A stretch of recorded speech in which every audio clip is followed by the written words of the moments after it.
अंतर्ज्योतिः बहिर्ज्योतिः प्रत्यग्ज्योतिः परात् परः ज्योतिर्ज्योतिः स्वयं ज्योतिः आत्मज्योतिः शिवोऽस्म्यहम्. I am the supreme light of awareness, illuminating the outer world of objects, inner world of thoughts, and deep sleep state. I am divine light of the nature of auspiciousness, Shiva Swarupi.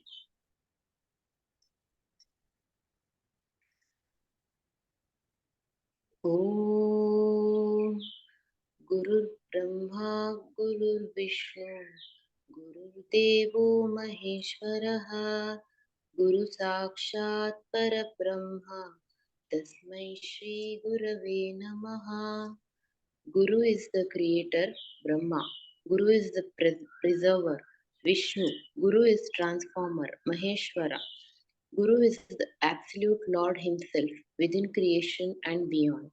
Salutations to that Sri Guru, the most auspicious who removes the ignorance of samsara.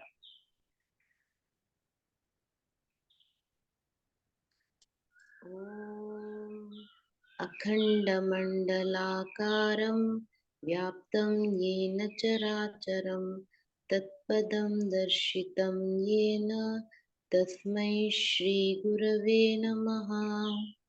Guru can guide us to the supreme knowledge of that which pervades all the living and non-living beings in the entire universe, namely Brahman. I salute such a Guru.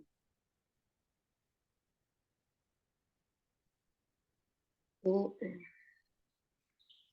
नारायणसमारम्भां शङ्कराचार्यमध्यमाम् अस्मदाचार्यपर्यन्तां वन्दे गुरुपरम्पराम् सदाशिवसमारम्भां शङ्कराचार्यमध्यमाम् अस्मदाचार्यपर्यन्तां वन्दे गुरुपरम्पराम्. Beginning with Narayana, through Adi Shankara in between and up to my own preceptor, I bow with reverence to the entire tradition of preceptors. Beginning with Sadashiva, through Adi Shankaracharya in between and up to my own preceptor, I bow with reverence to the entire tradition of preceptors.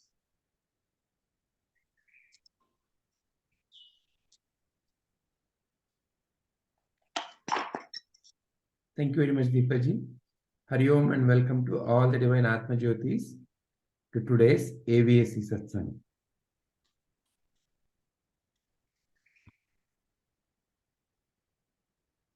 All right. So, shall we first begin with the questions that Padmaji, Deepaji have raised? Yeah. Yeah. So, the first question that Padmaji brought up is, what is consciousness? What is awareness? Is there a difference? Is there a distinction? Is that the correct question, Padmaji? Yes, sir. Okay. So let's go around. Let's first each one of us let us share. Would you like to begin, Padmaji? No, sir. I want to hear first. I have an understanding. I just want to verify. Yeah. Okay. Yeah. Excellent. Yeah. Then who wants to share first? Deepaji, what about you? What is your current view on what is consciousness? So let's take up three questions in that itself. What is consciousness? Let us, each one give a view on that, a definition of that.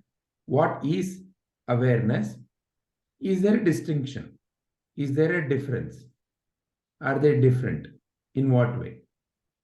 So three such distinct small questions which we can contemplate. Yeah. Consciousness is Atma, and awareness would be there in Atma. I mean, in normal people.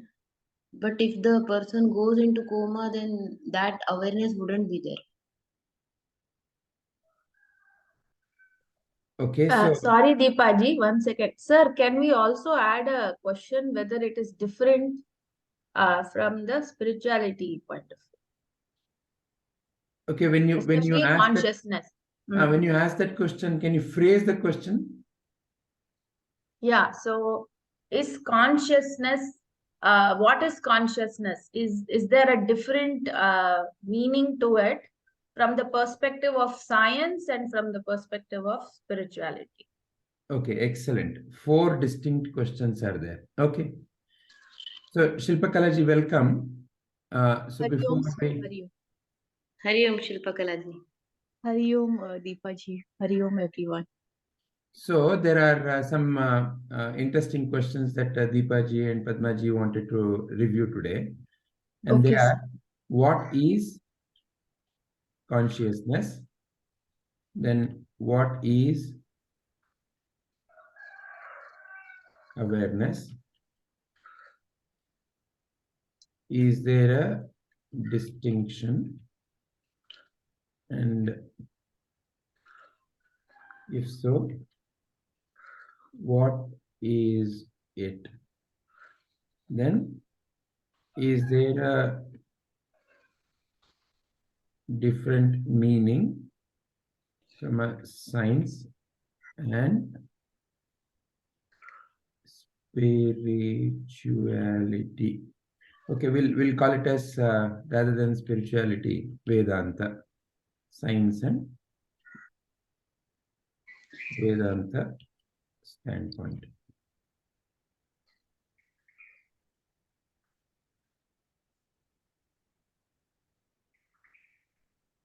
Are these the 4 questions? Okay, all right. Yeah, Deepaji. So first, according to you, what is consciousness? Consciousness is the soul itself. Then awareness, it depends upon the person's state. Like, I am aware now, but if I go into coma, then that awareness wouldn't be there. I may not be knowing that I exist. That's the only thing I could understand. And according to you, is there a difference between the science and the Vedanta viewpoint? Yeah, as I told, from a science perspective, if I think awareness wouldn't be there if the person is in coma. Otherwise, it would be there. Okay, all right. So to paraphrase, awareness is a function of whether I'm aware right now. So in sleep, awareness is not there, or in coma, awareness is not there. In that sense, you're using the word awareness. Is that correct? Yeah. Okay. And consciousness is? Consciousness is just the opposite of it. It would be aware that it exists. Okay, according to you, consciousness is Atman, soul. Yeah, yeah. Okay. And when you say it is aware, you're saying it is aware by itself, or when you use the word aware, because you only said in sleep I'm not aware, in coma, I'm not aware. So when you say consciousness is aware, who is aware of it and what in it is aware? Is there a distinction like that? In sleep, I know I am aware. When I am normal, and when in coma, I think we won't have any dreams. So the awareness wouldn't be there. Okay. So that is how you defined awareness. My question is with respect to consciousness. Consciousness, I think it would, Vijayji, both in coma and when normal, I think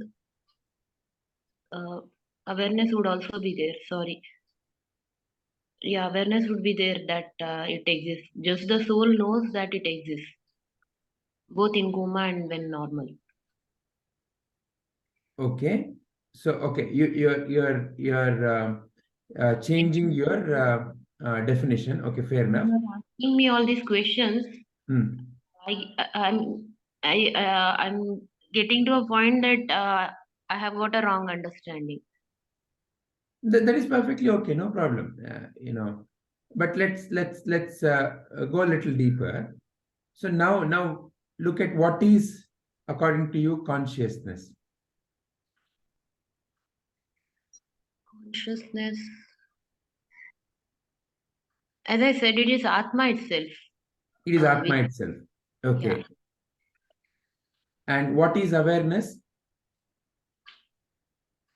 Awareness is that I exist. Okay, so the idea that I exist is awareness, whereas the Atman itself is consciousness. Yeah. Okay. Is awareness separate from consciousness? Awareness.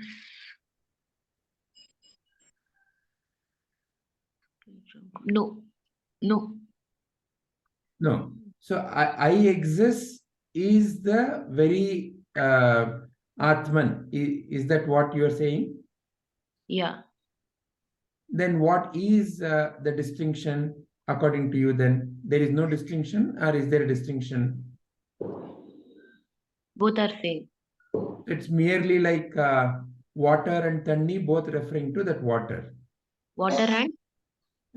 In Tamil, it is called as tanni. Okay. Pani in Hindi. Yeah. Yeah. What do you call it in Konkani? Uddak. Uddak. Oh. Uddak. Uddak. Okay. Nice. So, are you saying it is like that then? Yeah. Okay. Okay. And then so that answers your view on C.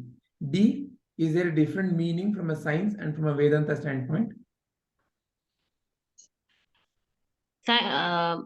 Yeah, science will have a different meaning. So according to you, what is that? According to science, I think it would be being conscious, being in conscious. Otherwise, if a person is in coma, then they won't consider him as conscious. That will come in science. And awareness, being aware of the things going on in the world is awareness. Okay, so then how is that different from consciousness from even a science standpoint? When a person has Alzheimer's, he wouldn't be aware of the people who are there around him. Yeah, right. That is then as good as saying that, he's not conscious of the people around him. No, sir. When it comes to science, he is conscious, but he's not aware of the people around him. Okay. So you are essentially saying the science viewpoint is when someone is awake, it is equivalent of conscious. Yeah. But lack of awareness, say lack of recognition is lack of awareness. is the way you are indicating the example. Yes. Okay, so somebody is totally drunk, so is unaware of his surroundings, so he behaves. Yeah. Okay. He is conscious, but he is totally drunk. Yes. And therefore he is lacking awareness. Yeah. Is the way you are saying science or modern way of looking at it would be. Yeah. Okay. And what you said earlier is the Vedanta viewpoint. Yes. All right. Wonderful. Rupaji, Hari Om. Hari Om, sir. Hari Om, everyone. Hari Om, Rupaji. Hari Om, Rupaji. So, Rupaji, we have taken up these 4 questions as of now. So each one of us is sharing. Deepaji, you just now heard. So what is consciousness? What is awareness? Is there a distinction? And if so, what is it? And is there a different meaning from a science viewpoint and a Vedanta viewpoint? That is what we have started discussing. Hari Om Vijayji, Hari Om Padmaji, Hari Om Deepaji, Hari Om Sarvanamji. Hari Om Ramakrishna. Hari Om Ramakrishna. Hari Om Ramakrishna. It's so sweet. Thank you.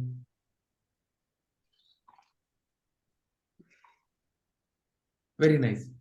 Who would like to share next? Sarananji, you are ready? Yeah, I can. Yeah. So, by the way, before we go forward, Shilpakalaji, you did not get the transmission, and Rupaji and Deepaji, what is the color of the dress you are wearing? They have the same transmission, sir. That's why they are muted. Okay, so Rupaji is green. Deepaji is green. Rupaji is?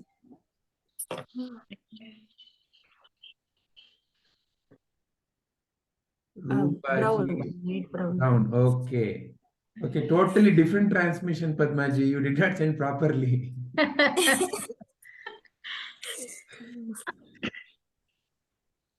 or we turned the receiver off. Yeah. So somewhere the transmission got garbled. Okay. Very nice. Okay. Sir, why this question is asked, sir? Before you all joined, no? In the beginning, there was only Padmaji and Shubhaji. And today you can see that both of them are wearing red color. Okay. And then we said, okay, there must be a transmission. And then I came along with the white. So then Padmaji said, okay, then when Sarananji joins, maybe he will have my transmission. So like that, we were just wondering today what the transmission is. Okay. Sorry, Sarananji. Yeah. So maybe I will come in from different order. I see that between Vedanta and the outside Vedanta usage, there is a difference. In the non-Vedanta usage, it's I see both words being used in a very similar way, like conscious and aware. But there are some, I've seen that some special use case, which is when like maybe in a yoga class, or you can see when they guide, the teacher may say, take your awareness to your feet, to your knee, right? And then you can feel that part. Till that time you may be somewhere else, but you can move your I'm not getting words how to put that. you can. I've always wondered how or which part of body which tries to do this, but I can say that yeah, I'm feeling my feet now. I'm feeling my knees. So when I do that, I'm like focusing on that part. I'm not like thinking about the brain. And when I say this, right now it's the mind that's moving the focus center from one part to the other. Right? So that is one use case I have seen where that awareness is being used. Right? But otherwise, outside that, I see that these two words interchangeably used. Are you aware of it? Be aware of it. Like be conscious of what you're doing. Right? So it's more of how can I say, mindful of. Right, when you are mindful, you are not like doing something without thinking or right. So that's how the non-Vedantic use case of these words I've seen. So then in that context, Saravananji, would you say even the word attention be similar? Be attentive to it. Oh, it happened because of lack of attention. So in the way you're using, be conscious of it, be aware of it, then is it equivalent of saying be attentive, pay attention? Yeah. The meaning can be that to draw your attention, right? When you say like be aware of it, like you are saying like you're drawing the attention of the person to that thing, right? Yeah, that's how the non-Vedantic way. But in the Vedanta, the more than awareness, the consciousness is what is being used as the ultimate knower. Because until then, the question keeps saying like, who is seeing? The eyes are seeing. Who is seeing the eyes? Okay, you can say the mind is seeing the eyes. Is there anyone watching the mind? Then it becomes the consciousness. Is there anyone watching the consciousness? No, it's not a thing. That stops there. Right? And that's why that consciousness is ever present, be in waking state or sleeping state, because when you wake up from sleep, you are able to recollect how deep it was or how it was. You are able to express that like I had a good sleep, I had a disturbed sleep. So the consciousness is always there, which is knowing all the which is recording or which is the one which is knowing, but it is just that the mind and the awareness then comes at the level of mind, where the mind uses it to store experiences, right? Here it's like I would say consciousness I would see like a mirror which doesn't react, right? It's like a pure witness, right? The mirror, when you look at the mirror, anybody can look at the mirror. Any mirror just shows what is in front, be it person or stone or anything, right? While the difference being the mind then like makes things out of what was seen and starts recording, right? So in the Vedantic way, I would say the consciousness is separate from awareness, and I would put awareness in the mind function, and that's why you may ask someone in coma like he's aware. No, he's not aware, but the consciousness is always there, that is still recording it. it's just that you cannot ask the consciousness, but um, yeah, I kept thinking even the whole of yesterday about this generally.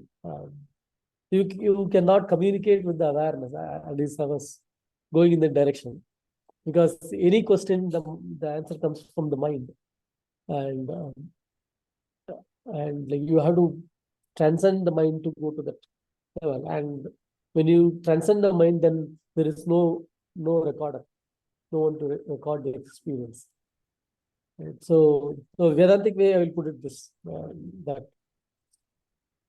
So according to you, in Vedantic view is consciousness is the highest principle, self-evident, ultimate knower, present, and awareness is a function of the mind. Right. Okay, that is how you are. Yeah, that's how I see it. Yeah. Okay, all right. Excellent. Who would like to go next? Shubhaji? Just the basic difference what is coming to my mind is awareness is something which we use our sense organs to know what, for example, it's something we have a knowledge of something that exists, maybe by touch or something, that we are aware that something exists. But consciousness is something which is beyond all the sense organs, which is our Atma. So, and what I felt is its awareness can be considered as a condition of consciousness. Awareness is a condition of consciousness. Okay. Yeah. So in a way, you are also agreeing with what Saravananji is saying. Yeah. Okay. And one distinction I would say is awareness doesn't need in-depth knowledge of a particular thing, but yes, consciousness requires in-depth knowledge. This is what came to my mind, which I just wrote it down. Okay, when you say that, can you explain further what do you mean by awareness doesn't require knowledge, whereas do you say the other way? Consciousness requires in-depth knowledge. Awareness does not require in-depth knowledge. Yeah. Can you explain what you mean by that? In the sense, awareness is something like what we do day to day by using the sense organs. Like, yeah, I can see that I'm sitting here. But consciousness is beyond all that sense organs. Consciousness is beyond sense organs. Okay. So essentially what you are saying is awareness is a function of the mind. And you are saying consciousness is beyond the mind, so therefore requires knowledge. Jnana. Is the way I'm understanding what you're saying, is that what you meant? Yeah. Okay. So awareness is function of the mind. So then there is no need for knowledge for awareness. Not in-depth knowledge. In-depth. Yeah. Whereas consciousness, there is something called as an in-depth knowledge needed. Now, what's the purpose of this knowledge? To know yourself, right? Okay, so to know yourself, you need knowledge, is essentially what you're saying. Yeah. So to recognize consciousness, knowledge is the only means, is what you're saying. Okay. Whereas awareness, which is, you become aware of something or something, does that not need knowledge? It does need, but not to the extent of consciousness. Not to the extent of consciousness. Okay. All right. That's the difference I felt. Okay. I may be wrong, but yeah. No, don't. Yeah, you mean you can get anyone to be aware of things, but you cannot just like that explain. Yes. Yeah, exactly. Okay. So you are saying that there is knowledge needed in both the cases, But the knowledge needed in the case of consciousness. Awareness is less than what is required for consciousness. Consciousness. Okay. Yeah. All right. Okay. So in other words, you're saying that it's easier to learn about rockets. It's easier to learn about going to Mars than it is to learn about Atman.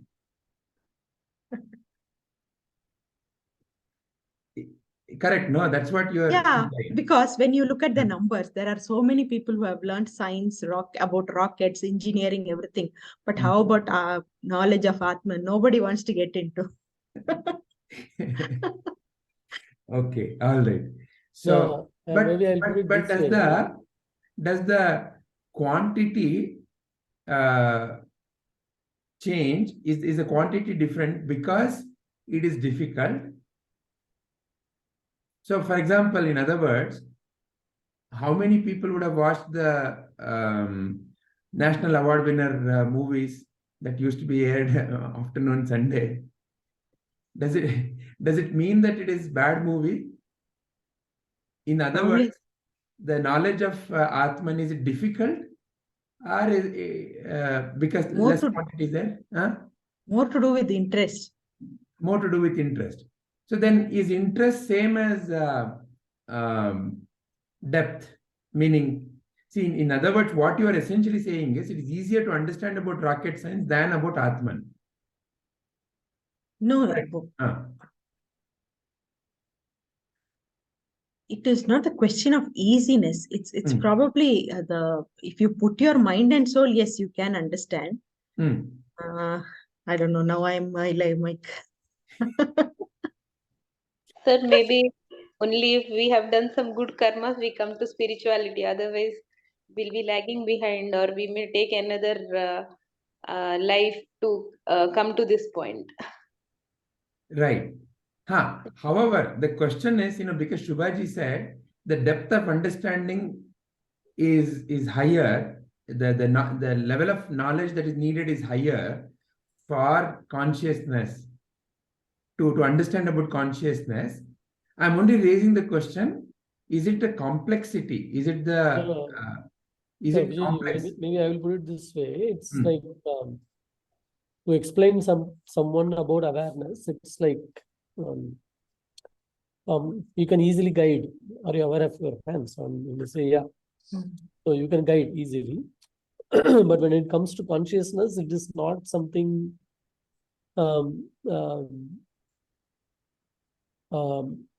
that even the society or the general actors in the society know or deal with on a day-to-day basis. Okay, can we say this way? So knowledge of rocket or knowledge of anything, let's say, to do outside is relatively easier to recognize.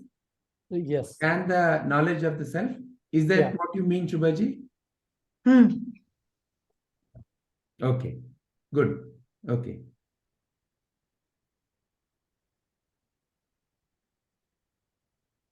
And when it comes to the point where is there a different meaning from science and Vedanta standpoint, I feel everything is lifted from Vedanta. Everything is lifted from Vedanta, but then modified and yeah. Okay, so Vedanta may be like water. Then all the spices and masala has been added. Yeah. Okay, excellent. Very nice viewpoint. Rupaji, your viewpoint?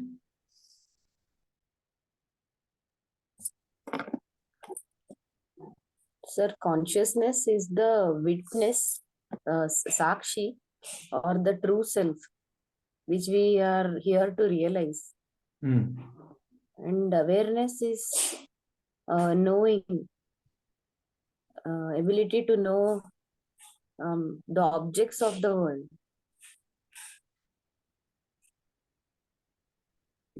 This is what I understand. Ability to know. Okay, so now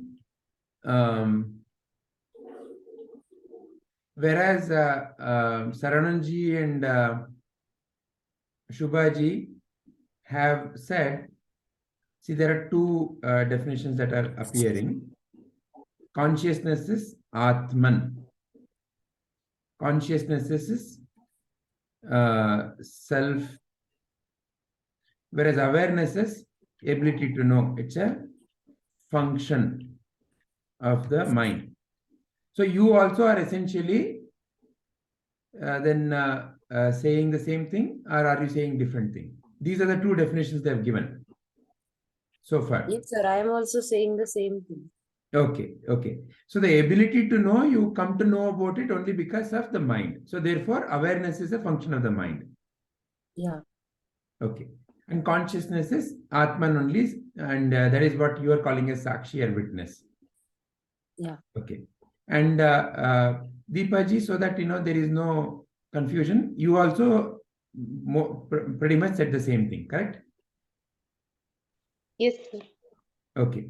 And is there a distinction?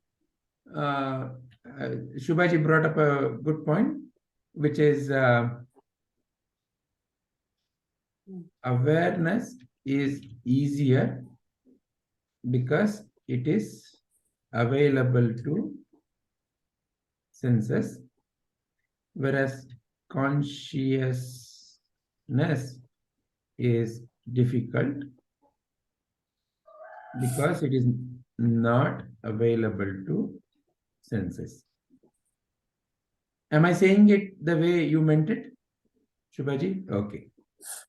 Okay. And is there a just 1 minute.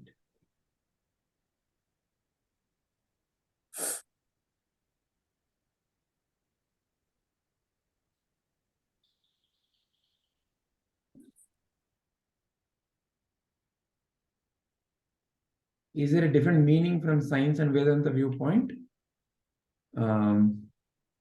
Shubhaji said that no, Vedanta's definition is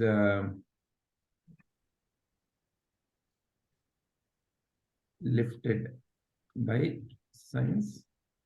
So can we say awareness is experience of true self, but consciousness is recognition of true self?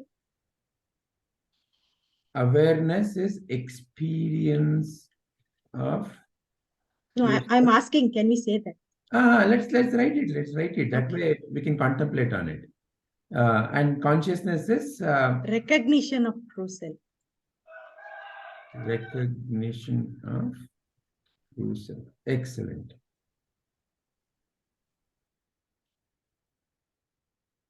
Okay, and Shubhaji said that, is there a difference in the meaning? No, Vedanta definition is lifted by science. Help me understand, Sarananji and Deepaji. Do you see a difference in the way science and Vedanta views as far as the definition is concerned?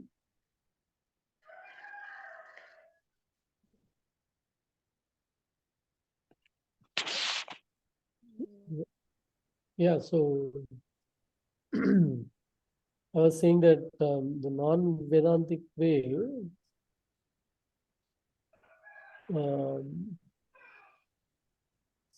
both conscious and awareness words are used interchangeably in a very similar context. Only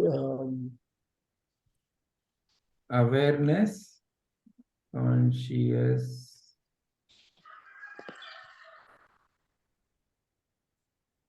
is used interchangeably.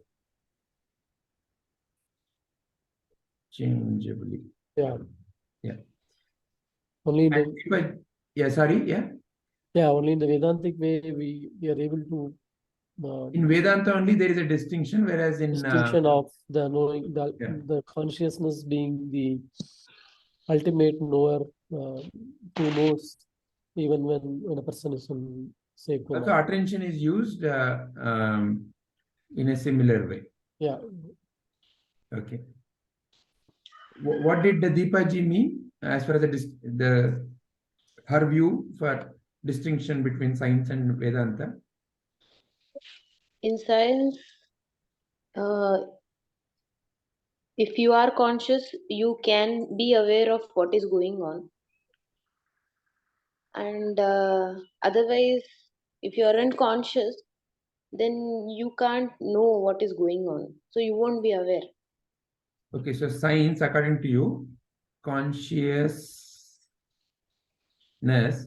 is higher and awareness is a product of consciousness.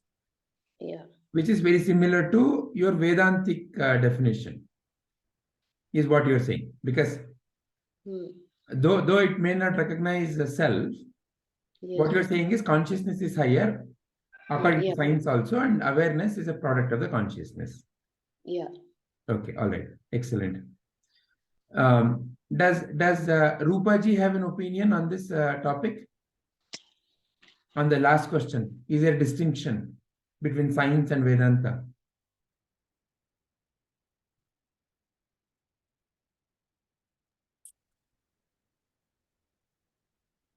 Yes, sir. Consciousness is, yeah, you have written that consciousness is higher. This is according to what Deepaji just now said. No. What I say is consciousness is higher because that is our true self. That you already gave in the definition of consciousness and awareness. The question I want you to reflect on is this fourth one. Is there a different meaning from a science and a Vedanta viewpoint as far as consciousness and awareness is concerned? These are the three kind of views that have emerged as of now. Do you have a different view other than this? Yes, sir. In science, consciousness is being conscious.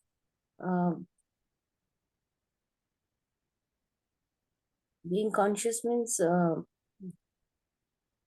I can't say knowing things.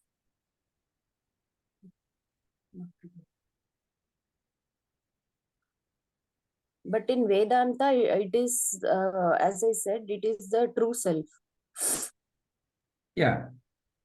The non-Vedantic, the common usage is what we have discussed. What is your view, Rupa Jian? In a non-Vedantic way, how do you perceive consciousness, awareness? Are they used? If so, in what way are they used? In daily lives, we say if someone passes out, then we say that he is not conscious. Whereas in Vedanta, it is the true self or the Sakshi we are referring to. So according to you, then consciousness is lower. So somebody can lose consciousness. In science, sir. Correct. Yeah, in science only. We're talking in science only, right? Yeah, Vijay, I wanted to add that point as well. The usage is that unconscious. I call that person, doesn't respond. Yeah. He's unconscious. So according to Rupa Ji, in science, consciousness is lower than.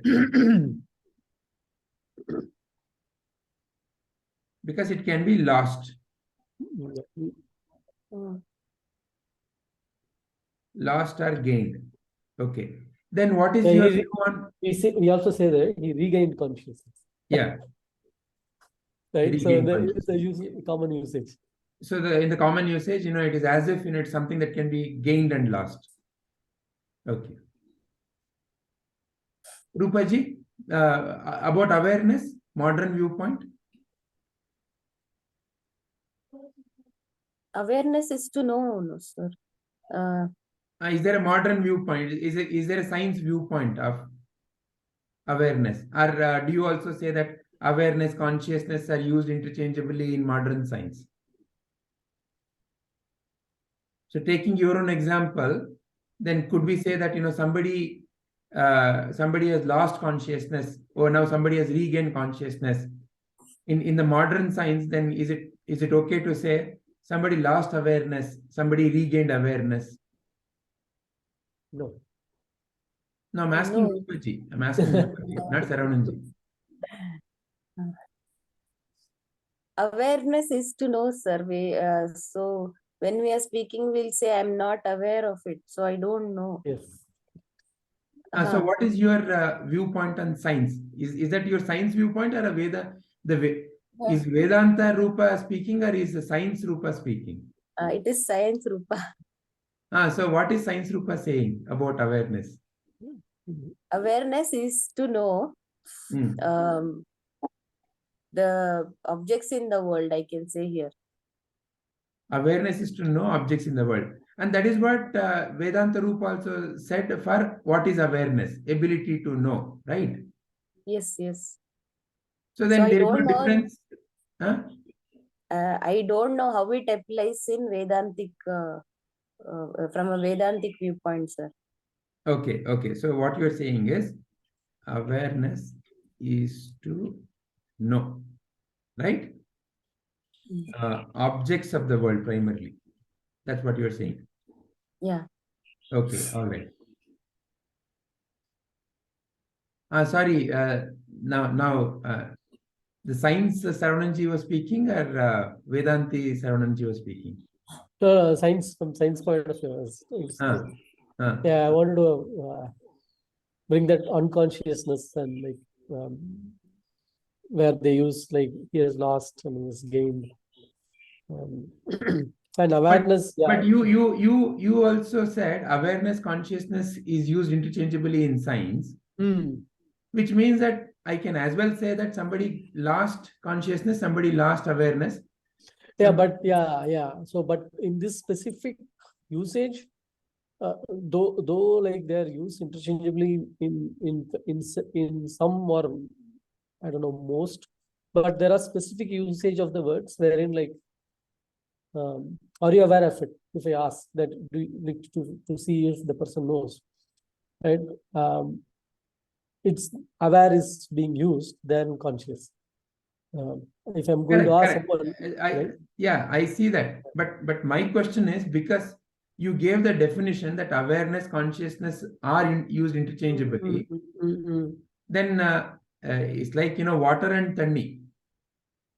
When using some cases, I can say water, in some cases I can say tanni. So therefore, by your definition, I should be able to say somebody lost awareness, somebody gained awareness.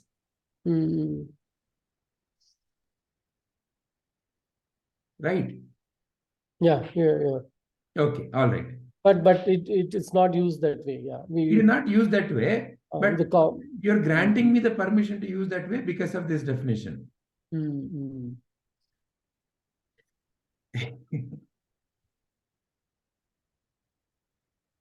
I am the owner of the house. My wife has given me the permission to say so. So I say so. That's fine. Yeah. The Vedantic Saravananji is not accepting that definition. So the Vedanti and the scientists are fighting now. I'm still thinking. No, because there are situations where I've seen both used, but there are situations where, as with any word, there is a perfect situation to use for a particular word, but then otherwise the message is conveyed with either of them.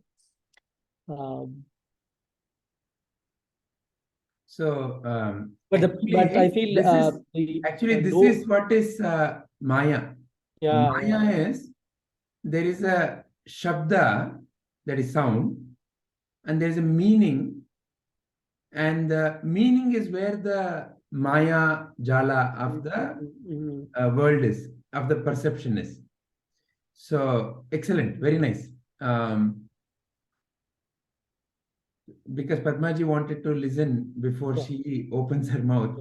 So, but definitely, it is very, can clearly say that awareness is at a lower level, even in science way, because it's always about knowing or knowing of the situation, of something. While but they also say, are you conscious of it? Are you conscious is like it's not knowing, it goes beyond knowing as well. Like are you conscious? And no, but is that the way they use it in science? Is that the way they use it in science? Then you cannot say that awareness and consciousness are like water and candy. But it is being used that there are two levels, but I don't think that acceptance of that higher level has come that easily in the science. I want to understand like why awareness is described as a lower level than consciousness. Yeah, as I said, like simple thing is awareness is to know. I was not knowing. I was unaware of that. I am aware of it now. Simple. Done.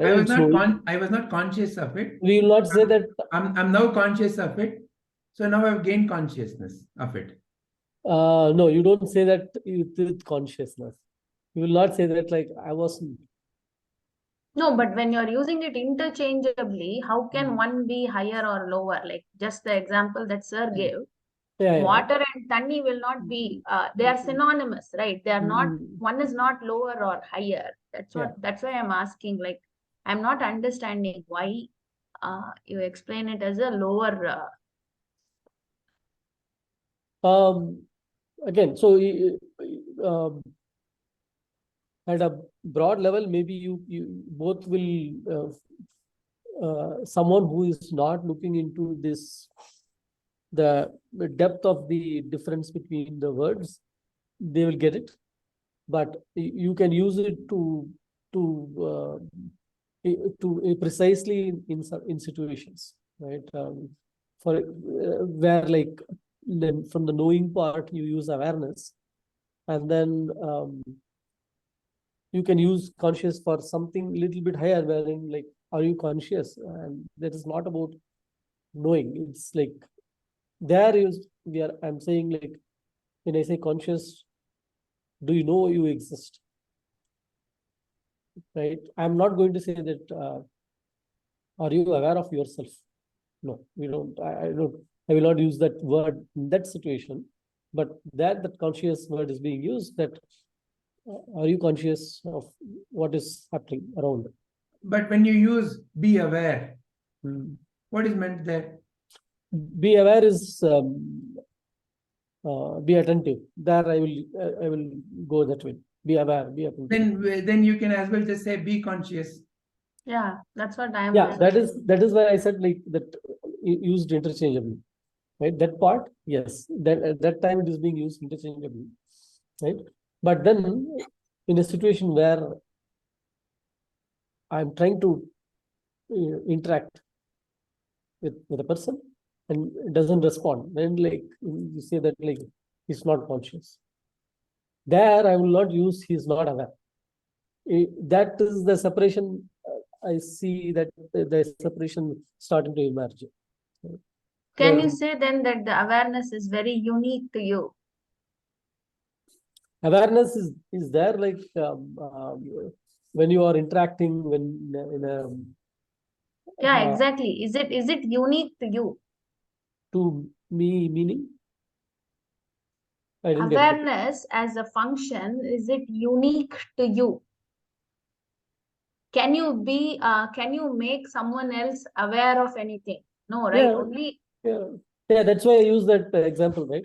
In a yoga session or meditation, you say that be aware of different body part, right? Yeah. So awareness is unique to you, right? But consciousness may not. I'm still not getting the question clearly. No, I'm saying awareness is unique to you, but consciousness is not.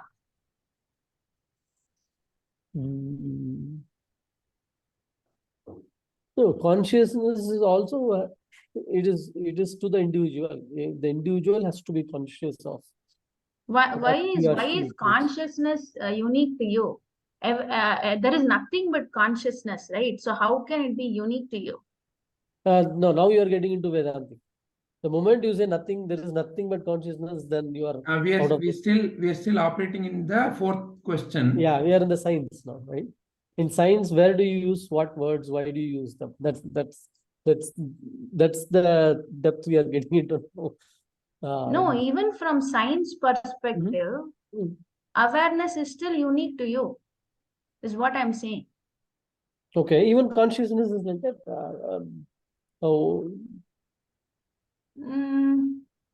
I wouldn't say consciousness is unique. Consciousness is, maybe there are different levels of consciousness, right? First of all, from science perspective, but you can't say it's unique. In the science, at least till I came to this session, right? In science, everything is always unique. You are all separate. You are all unique.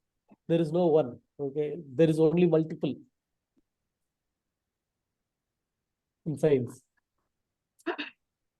When we say science here, let us simply look at what does consciousness meaning from a dictionary standpoint. Okay, look at the confusing, the state of being able to see, hear, feel, etc. The state of realizing or noticing that something exists is what is consciousness. Okay, so this is the definition of consciousness as far as the dictionary is concerned. What does it mean? The state of being able to see, hear, feel. Which means he is wide awake, or so which means that it's in the domain of mind. Senses, yeah. Mind. Okay, so that's why I said it is being used interchangeably. So you label something as conscious only if you are able to interact with it. Yeah. Okay. Yeah. You say something is unconscious if you are not able to interact with it. And that is how you even give the definition of living, non-living. Non-living. Yeah. A stone is unconscious, so it is non-living. Right? And in that sense, even a plant is unconscious because you are not able to interact with it. Till some point of time. Till some point of time. Our boss came and said, you can interact. Okay, now let us look at the meaning of awareness. Knowledge, consciousness, or interest. Okay, so yeah, modern science is like PUT is put. They put everything in that. No, interest is also coming, and consciousness or interest. Again, he's giving that itself as a synonym, right? Yeah. Yeah. Patraji, this is see when you are providing something to common people, it is always a gross understanding that moves. No, that's okay. We are not trying to right or wrong here. We are only trying to understand the subtleties of this meaning, right? Yeah. So that's why I said it is interchangeably used in a society.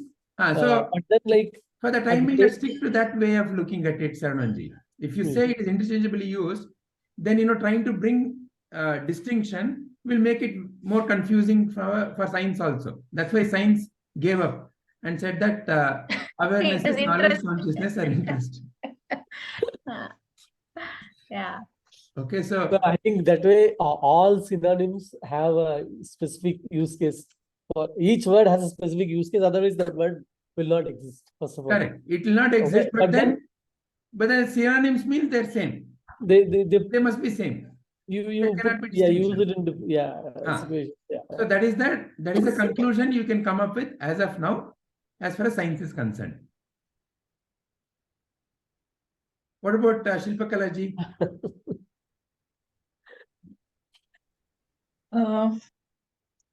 So I feel the same way.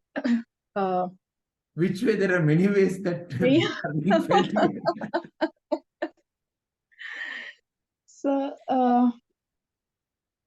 So from first Vedanta or science, and then from Vedanta, from Vedanta point of view, consciousness is Atman, or the witness who witnesses everything. And from science point of view, consciousness is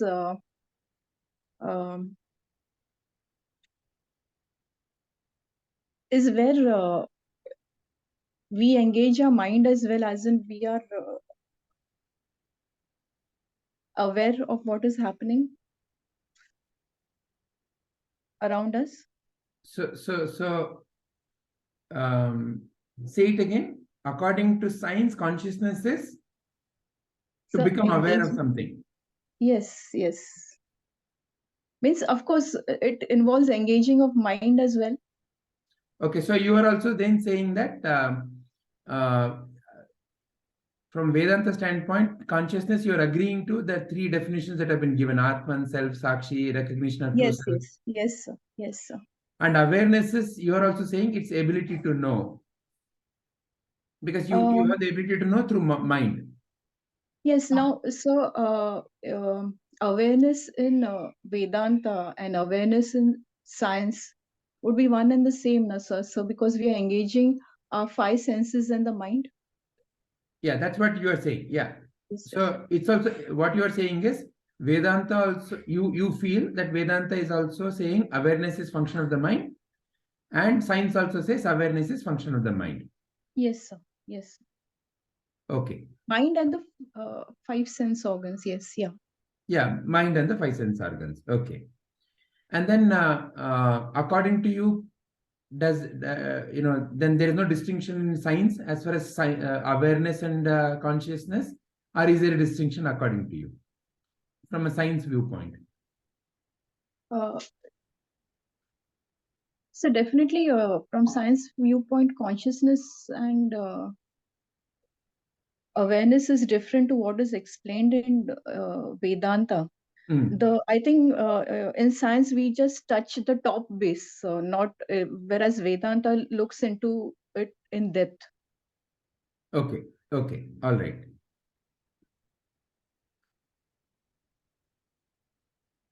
But what you are also, am I correct in saying that you also feel that awareness and consciousness are used interchangeably in science? Yes, yes, yes. Yes. Okay. Okay. All right. Excellent. So this itself can make a good drama, no? Wonderful. Padmaji? The final. Yes. Yeah, sir. So before I mean, debating whether it is science perspective or Vedanta perspective, I want to state first, like, what is my understanding about consciousness, and then I mean, I would want to explore whether it is Vedantic perspective or scientific perspective. Excellent. Yeah. So how I understand what is consciousness is, first is, it is something cognitive. Then one more understanding that I have is it is a state of being aware of somethingness. State of being aware of something. It can be anything. Excellent. And consciousness is also, it needs both wakefulness and awareness.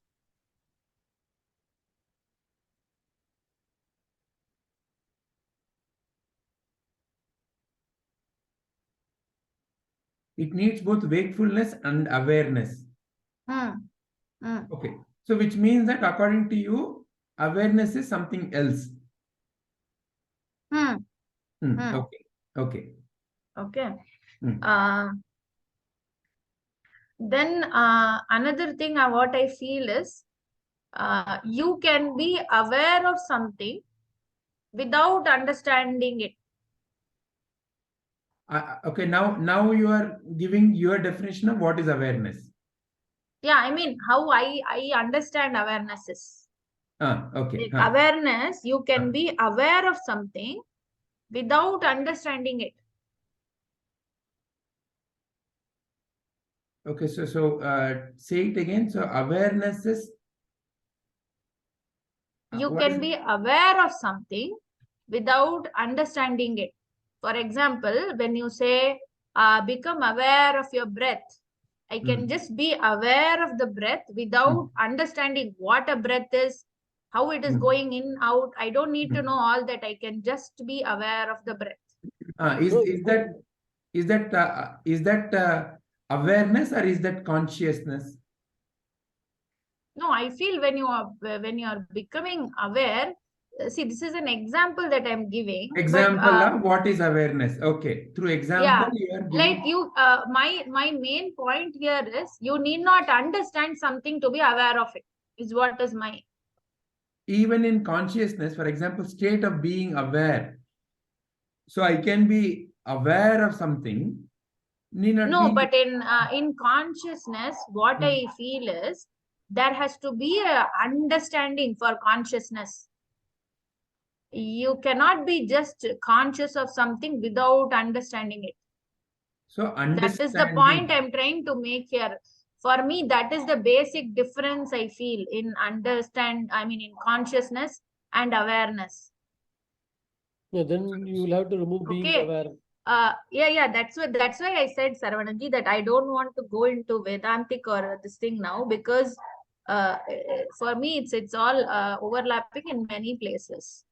So for me, you can always think without the Vedantic knowledge, how you use or no, she has not yet come there. She has not no, yet come to that's the what I'm distinction. saying. I just want to bring what all is my understanding. And then, Yeah. Okay. So, have I captured it correctly, Padmaji? Power of understanding is consciousness? No, not exactly power of understanding. I feel that you cannot. So consciousness cannot be there without understanding what I'm saying. Okay. So like for awareness, like I said, no, you don't need to know about the breath to become aware of the breath. But Padmaji, you say that consciousness is state of being aware. But then that's say what, that awareness we'll come there. Sarvanaji, 1 minute. We'll come there later. Sorry, because then the trail of thoughts will go off that. So I want to finish first. Then we can discuss it. Yeah, have I captured it correctly, Padmaji? Needs understanding. So without understanding, there is no consciousness. Yeah. Okay. I mean, understanding is one of the essential things for consciousness, whereas it is not needed for awareness, is what I understand. You understand. Then consciousness has various levels. Okay, that can be like the science point. It has various levels, right? You can there is there is subconscious, there is unconscious, there is conscious, then there is pre-conscious. All this is there. The various levels of consciousness is there. Even the consciousness, there are levels. Like you can be at a lower level of consciousness, you can be a higher level of consciousness. Why I say that is because somebody, a saint or somebody, definitely has a higher level of consciousness than what we have. Okay. Yeah. This is this is something. Okay. Now I also believe that awareness is one of the functions of the consciousness. Okay. So that is already mentioned there, right? Wait a minute. You so far said ability to understand. Without understanding, there is no consciousness. Okay. Now you are saying consciousness itself is awareness itself is a function of consciousness. Awareness is a function of consciousness. What I mean to say is awareness is intuitive.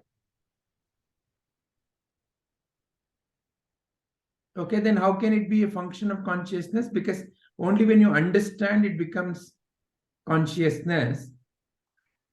Whereas now No, you're no, saying... I'm not saying once you understand it becomes consciousness. I am saying for consciousness, you need an understanding. For example, if you see a dog is also conscious, like according to science, if anything is awake, moving, all this is consciousness, right? We'll say the dog is conscious because it is wakeful, correct? But the awareness part, it is present only in humans, right? It is not there in the dogs. What do you mean by that? I mean the awareness of the self. How can you prove that? I don't need to prove that because it is, that's what I'm saying, it's intuitive. No, that's but why I'm saying how do you know, apart from you, anyone else is then aware of the self? Yeah, that's why I was asking that question to Saravanan-ji, that isn't awareness unique to you. Whereas you cannot say that there is no consciousness outside of you, no. So then using that very example, how can you even make a point that a dog is not aware?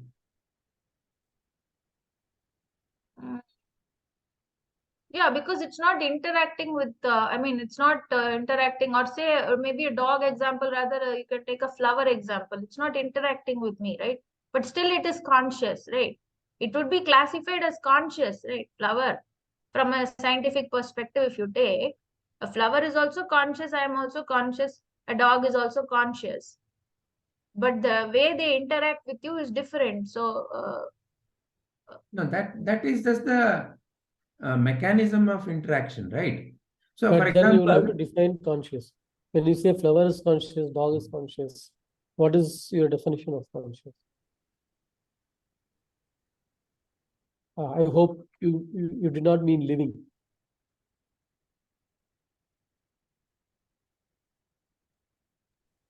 sorry, Sarvanji, you were saying? No, when you say flower and dog are also conscious, so they are not interacting. So how do you define consciousness then? On what basis you are saying they are conscious? Yeah, anything that is wakeful and it has life. It is growing. Those kind of things, the typical science definition, that is how I'm saying. No, that is why I'm again coming where your definition fits, in science or outside in Vedanta. No, we don't have to give a label like that. That is what I'm trying to say, Saravanan-ji. For me, it is overlapping in many places. Okay, I am not able to separate it totally from Vedanta point or science point. We'll come to that. I will put it this way. So like for me, for me, how I understand it is like, for example, during meditation or whatever, when Sir says, become aware of your breath. Till that, your awareness can be anywhere. You are bringing it to the breath when you hear those words, or when you relax after meditation, or when you do yoga and then you relax. If somebody says, bring your awareness to your leg, or bring your awareness to your right leg, you are specific. You are able to direct it like that. Okay, that doesn't mean that the rest of your body is not conscious, right? It's the awareness that makes it unique. Like it's the intuitive thing where you are able to direct it in one place, but the rest of your being is still conscious. So what I'm saying is, that is why I'm saying awareness is a function of consciousness, because where there is no consciousness, there is no awareness, right? If somebody is unconscious, the awareness part also in them will be missing, no? For example, if I'm unconscious, say for 10 minutes, I will not know what happened in that 10 minutes. So that way of usage, Padmaji, a lower level, one level lower, if you go in detail, we can put I still don't think I can say it as one level lower, is what I'm saying. Why? Even in It is your own at definition. par, if not higher or equal. I mean, I feel it's at par. Because one of the function of that consciousness is this on awareness is also one of the functions, right? That is how science is also able to label you in so let's say you are in various deep sleep. Are you aware? That's what I'm saying. But I'm still conscious, no? So awareness is a function of the consciousness. It is not it's part of the consciousness. But at that. But it is not lower, I feel. See, because even if you're in deep sleep, you don't know that, right? You can only say about your deep sleep the next day when you are wakeful. Yeah. Right. That is why I said that one of the qualities of being conscious is consciousness is wakefulness and awareness. When they go together is when you are completely conscious. In all other states, in all other states, something is missing, right? For example, when you're unconscious, you can say you are in sleep, but there is no awareness there, right? There is no wakefulness there. Whereas subconscious, how about subconscious? Subconscious is some past, like it could have happened like 20, 30 years ago, but it is also operating through the consciousness. Yeah. So in Padmaji, what I'm understanding from what you're saying is, you are also saying that for awareness to exist, mind is needed. Without mind, but consciousness can exist by itself. Is that the correct understanding based on what you're saying? Yeah. So in that sense, something that can be by itself, from the standpoint of ordering, has to be higher than what cannot exist without something else, where there is a dependency, has to be lower.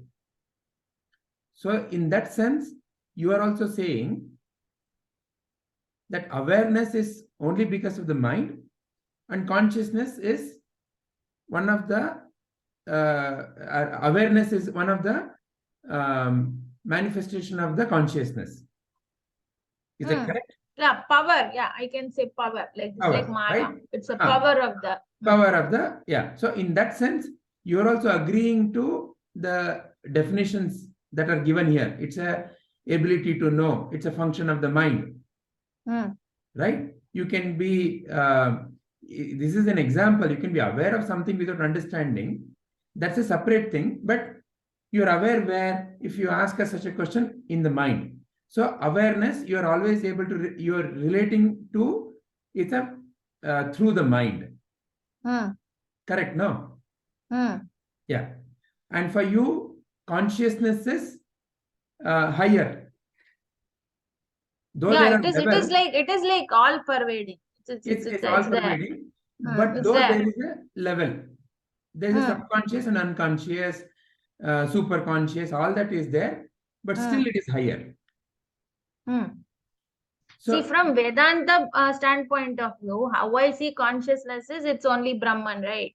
That's how I connect it from Vedanta. I didn't feel that there needs to be a definition of consciousness as far as Vedanta is concerned. Is what was my thought process to begin with. That's why I said those words that I don't want to explain it from science or Vedantic perspective. Okay, all right. And then, is there any other point you wanted to mention, Padmaji, about third question and the fourth question?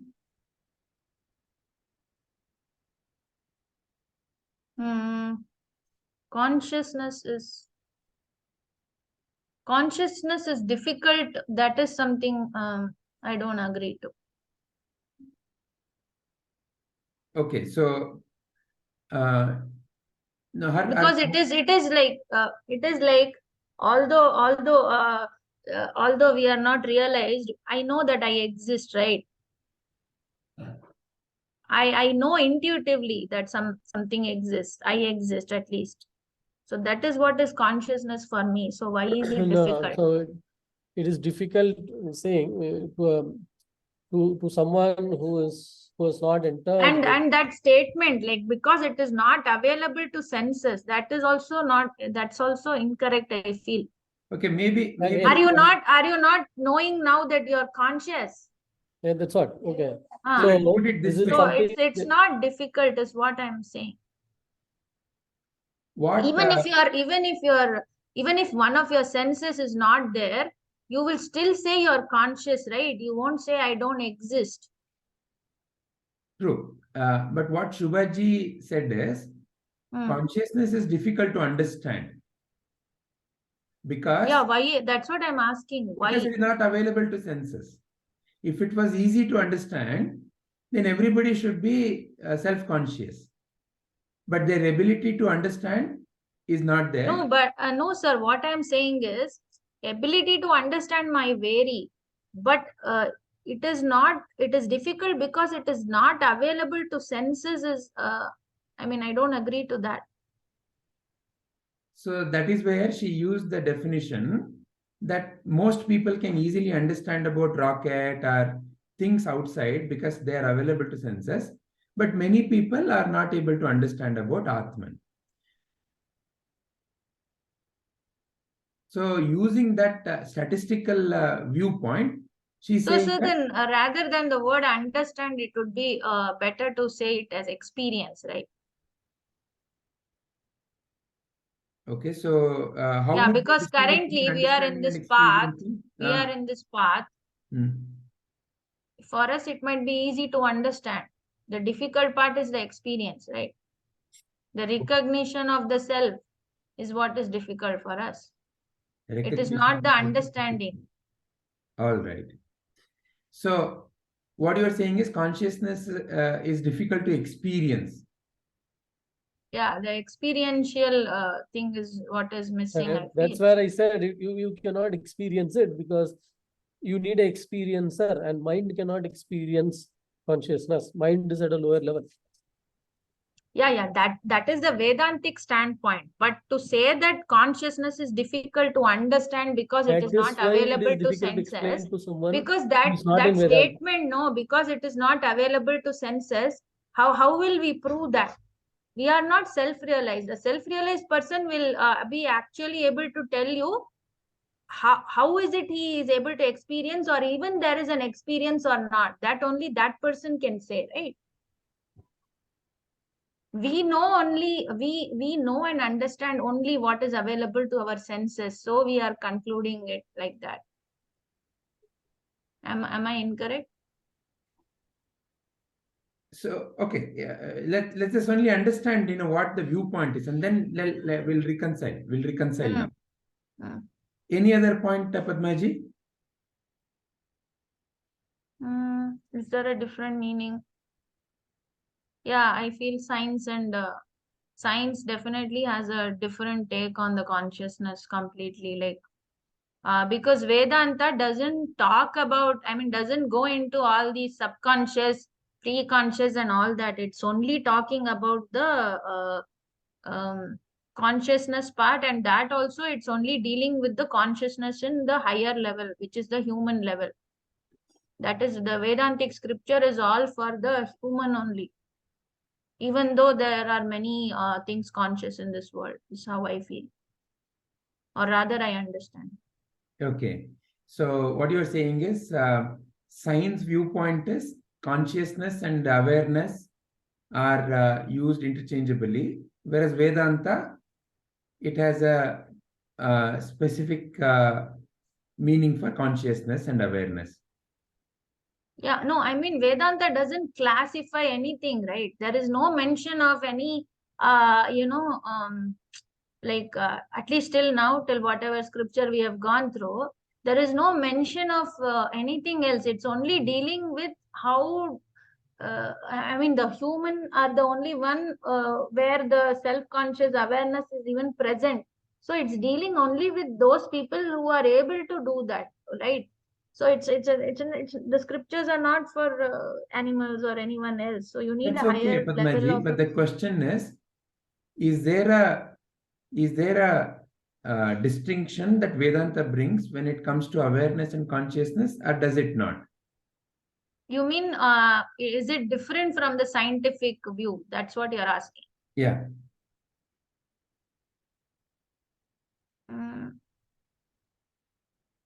I feel Yes, yes. I feel it is limited. Science is limited. Limiting it's limited. In what in way? its viewpoint. In what way? In even understanding consciousness, it's limiting, right? Yeah. What is that limitation? Where is the boundary according to you? Okay. mm, So if I have to take really an example, I would like to bring in that example one of the days that you shared of that the lady who was in coma, and then when she came out, she had healed completely. Remember, a lot of tumors Anita and all that. Anita Moorjani. Yeah. So I would like to bring that here, where science would have classified her as whatever, coma, gima, whatever. But she probably had an out of body experience, and that's what she describes. So I don't think that is something only science can keep evaluating, but from Vedanta perspective it is possible, right? So I feel that Vedanta has a higher understanding or even explanation of all these things rather than science. So in that way, science is very limited in its explanations or in its viewpoint, is what I feel. Okay. And it doesn't do justice, no sir. There are no, see, awareness, consciousness. I don't think there is a clear cut meaning in English that English can give to those words. Yeah. Okay. So let's first of all recognize that words, are they truly Advaita or Dvaita? Do they bring clarity about wholesomeness, or do they break the clarity? Is what we need to recognize first of all. Because at the end of the day, it is through these words that you experience certain aspect of the reality. A word is a small viewpoint of the reality of the whole. For example, when you use the word water, you have a certain interpretation of the water in the mind, and through that you imagine certain aspect of water. But is that imagination water? That imagination is not water. That imagination is the content of your memory, Mind. of your mind. Correct? Yeah. So when you use the word donkey, it can mean an animal with the 2 ears and a tail and the shape of the donkey, or it can mean stupid, idiot, lousy fellow. So the interpretation of the word depends upon what you have stored in your memory. Correct. So a word gives a perception of the reality. It may be a wrong perception. It may be a right perception. But it is nevertheless a limited perception.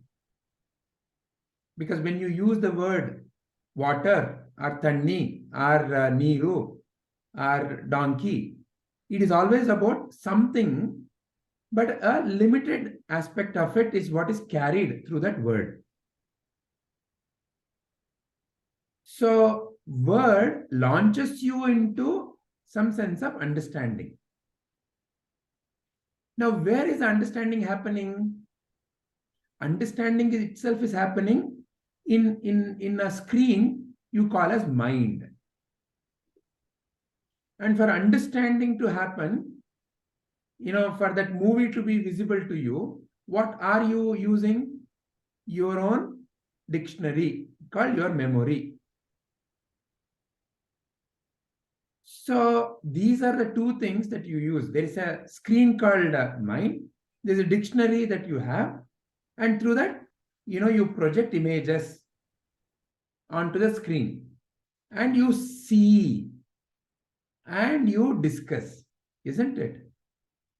So the content that is getting projected is in the dictionary, and the mind itself is the screen. For the time being, look at it that way. So there is a content, there's a screen, but the most important aspect without which the movie cannot be seen is the light itself. The light itself, without which the movie cannot be seen. There is dictionary, there is reels in the in the movie box. There are reels. There's a reel of the movie. There's also screen where movie can be seen. But will the movie be seen just because there is reel and there is a screen? No. Without the light, which is going to go through the slides or the reel, the movie will not be projected onto the screen. So the light is the one which, when goes through the reel, gets projected on the screen, and you see a movie. So in that sense, light, you cannot say is real, or you cannot say is the screen. Light is by itself. Light has no contamination of the reel or the screen. When light passes through a reel that contains a song, then song is what appears on the screen. When light passes through a fighting, then fighting is what appears on the screen. So light is the isness. Light is the isness.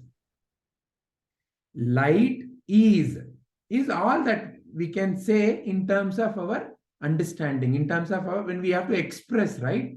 When you have to express, we have to use words. So light is.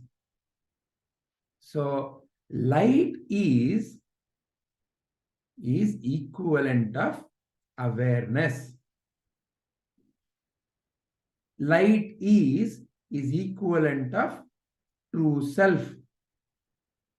Because the light, in the example that we took, in the movie example, light can exist by itself, doesn't need the reel, meaning doesn't need the content, doesn't need the screen, because all of this is appearing when the light is shining. But light is, so that no content, there is no content, there is no movie, but light is there, right? That is awareness.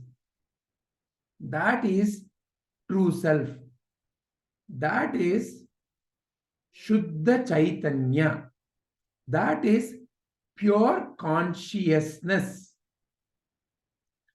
So pure consciousness, Shuddha Chaitanya, is awareness, is self, Para Brahma. No content. So there is no content, there is no modification. The Shuddha, it is like, another example we can take is gold. Gold itself is pure. It gets modified as the Sara or the Muguti or so many ornaments. So gold is Parabrahma. Again, as an analogy. And the modification is its manifestation. Okay. So water is Parabrahma. It appears as ocean, it appears as wave, it appears as rain, or modifications. So the pure consciousness, pure gold, pure Shuddha Chaitanya. So therefore awareness is Shuddha Chaitanya.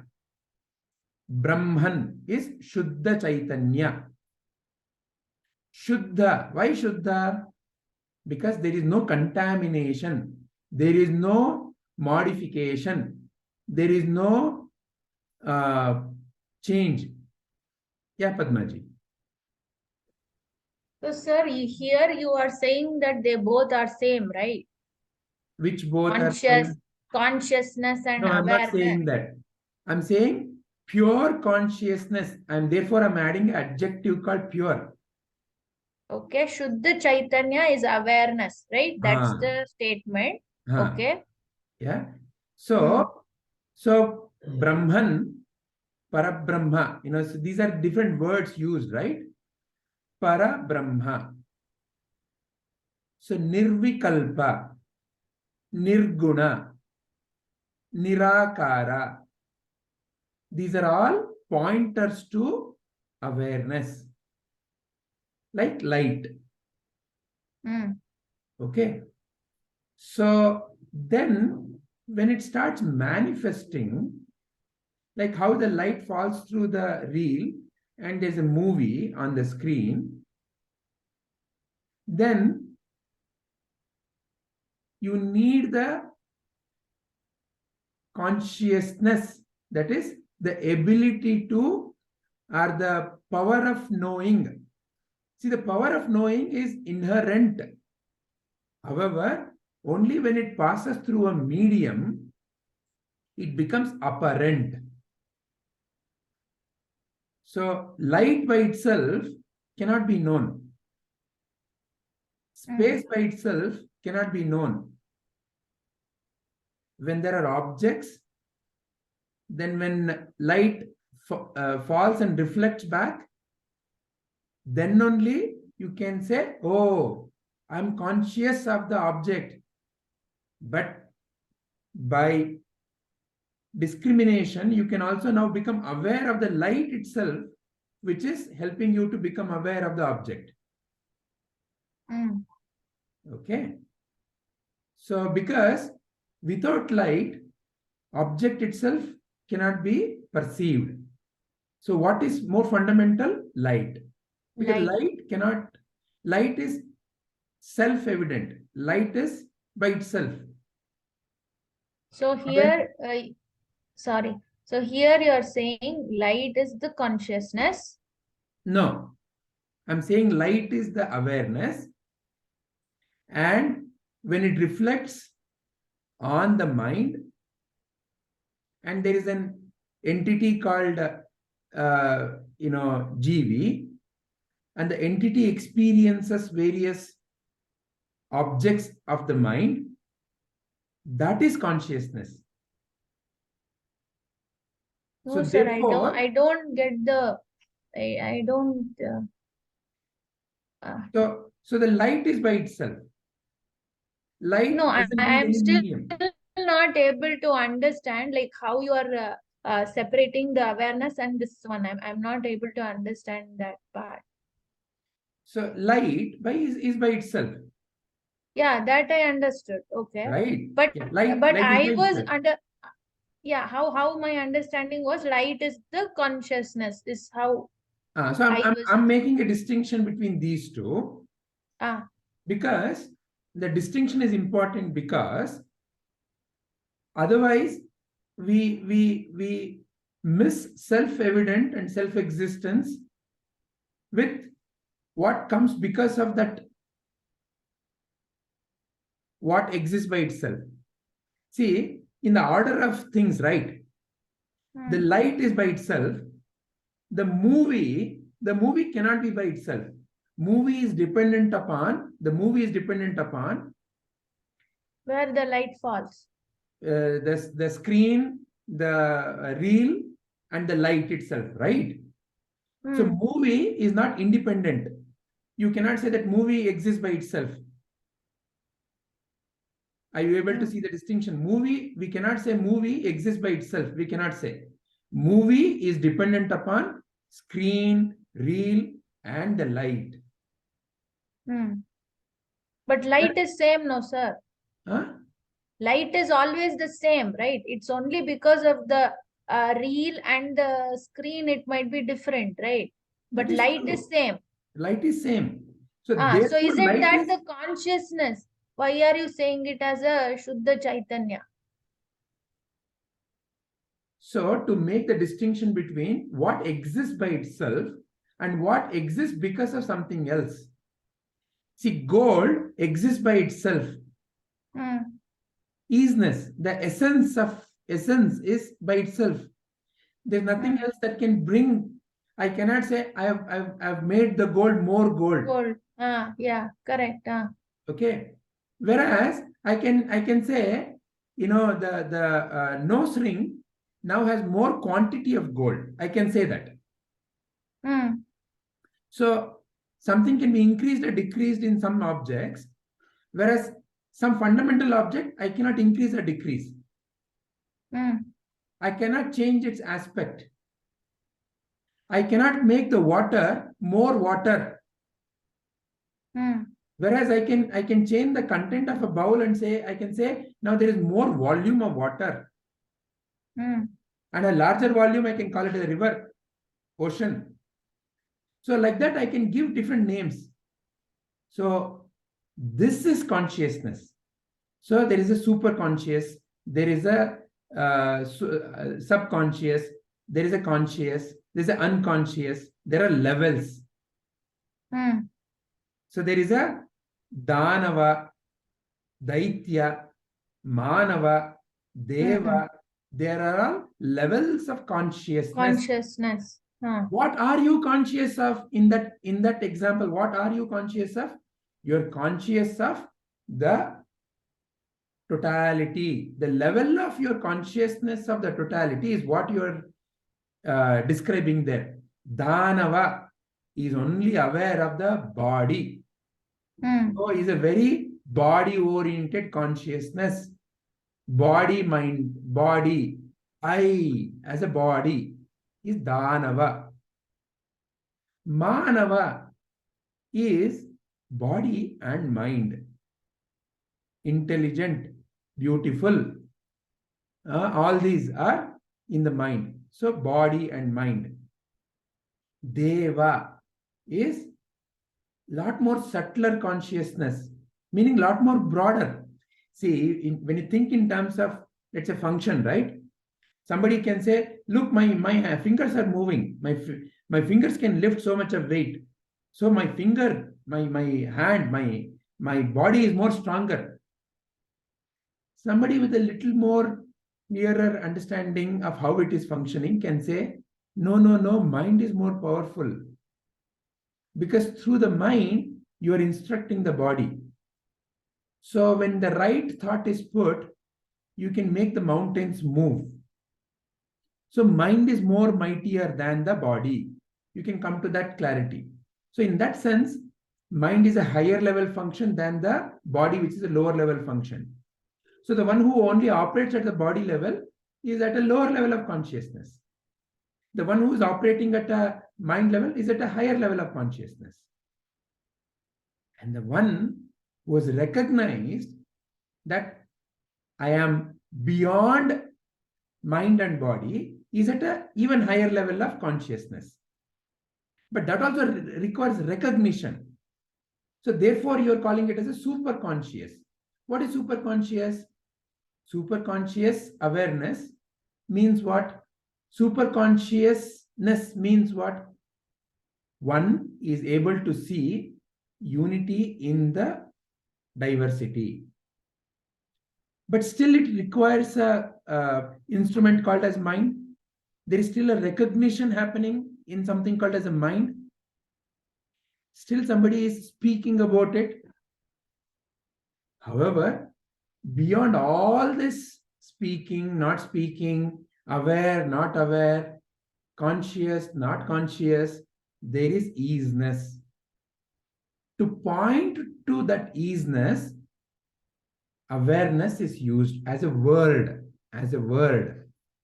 Awareness is used in Vedanta. Awareness is used to point to the Parabrahma, the contentless consciousness, Shuddha Chaitanya, pure consciousness.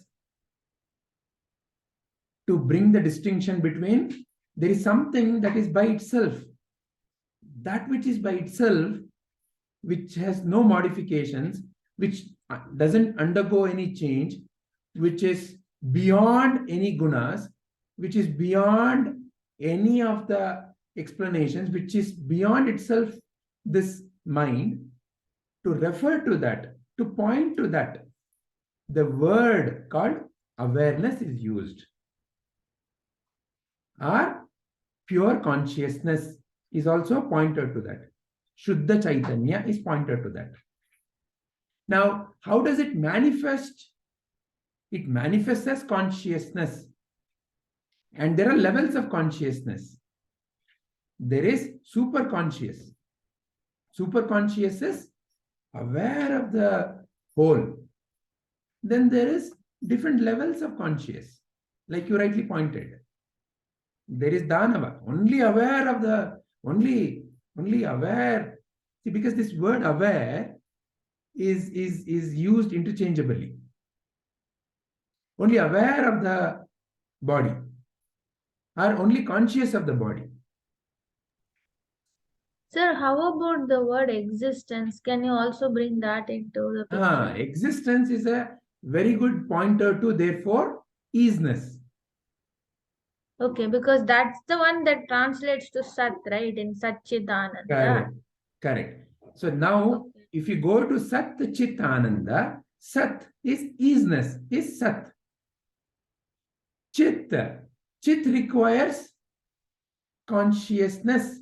So consciousness is inherent. To be conscious is inherent in that awareness. It manifests. It manifests at different levels.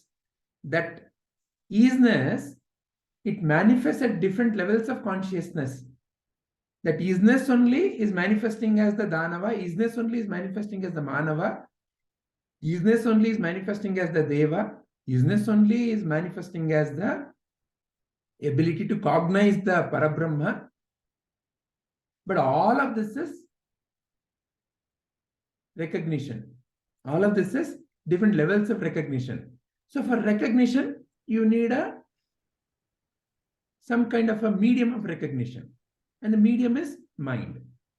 So what is Chaitanya then? Chaitanya is nothing but mind only. It's mind only. Movement. Where there is movement is Chaitanya, right? Chaitanya is movement, the ability to move. But where is the fundamental ability to move coming from? From the business. From the Shuddha Chaitanya. So when it is moving, you see you see modifications in it. You classify. You put a label. The label. Oh, this is pure go. This is nose ring. Oh, this is bandana. Like that, you give different names when it is manifesting. But the pureness, the pure one, is beyond manifestation, is beyond change. So to bring that distinction, there is two distinct words in Vedanta. Awareness, prajnana, or Brahman. Okay, prajnanam Brahma. Sat. So the Sat. So when you see anything in the world, it is made up of something, right? So your ornaments are made up of gold. Gold. Your different mud parts are made up of mud. So there is a vastu. There is a thing that is making that. But that thing itself cannot be seen independent of the object through which it is exhibiting. You cannot ask me, show me gold only. I will never be able to show gold only. I'll never be able to show mud only. It will always exist in some name or form. So name and form, the ability to give a name and form is consciousness. And beyond name and form is awareness. However, they are not separate. They are not separate. Name and form is not separate from the pure one. Name and form is appearing and disappearing in that pure one. So you without any kind of modification, it is Nirguna Nirakara Parabrahma. It is the Vastu, the Sat Vastu, which is by itself. Because for something, for a ornament to appear, there must be gold. So there is a material for any modification. So through the modification, you can become aware of the material. So the material is referred by the word awareness, referred by the word Parabrahma, referred by the word Tat, referred by the word Sat.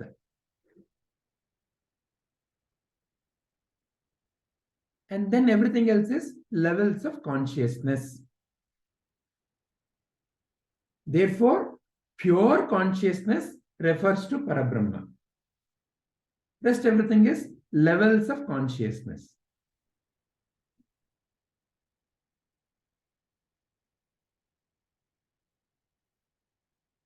To give another example, awareness is like the floodlight. So floodlight, when you orient towards sky, it simply is there. It simply is there.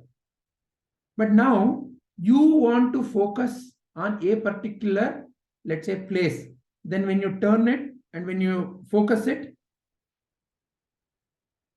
that is what you generally in our transactional life, we refer as attention. So I want to draw your attention.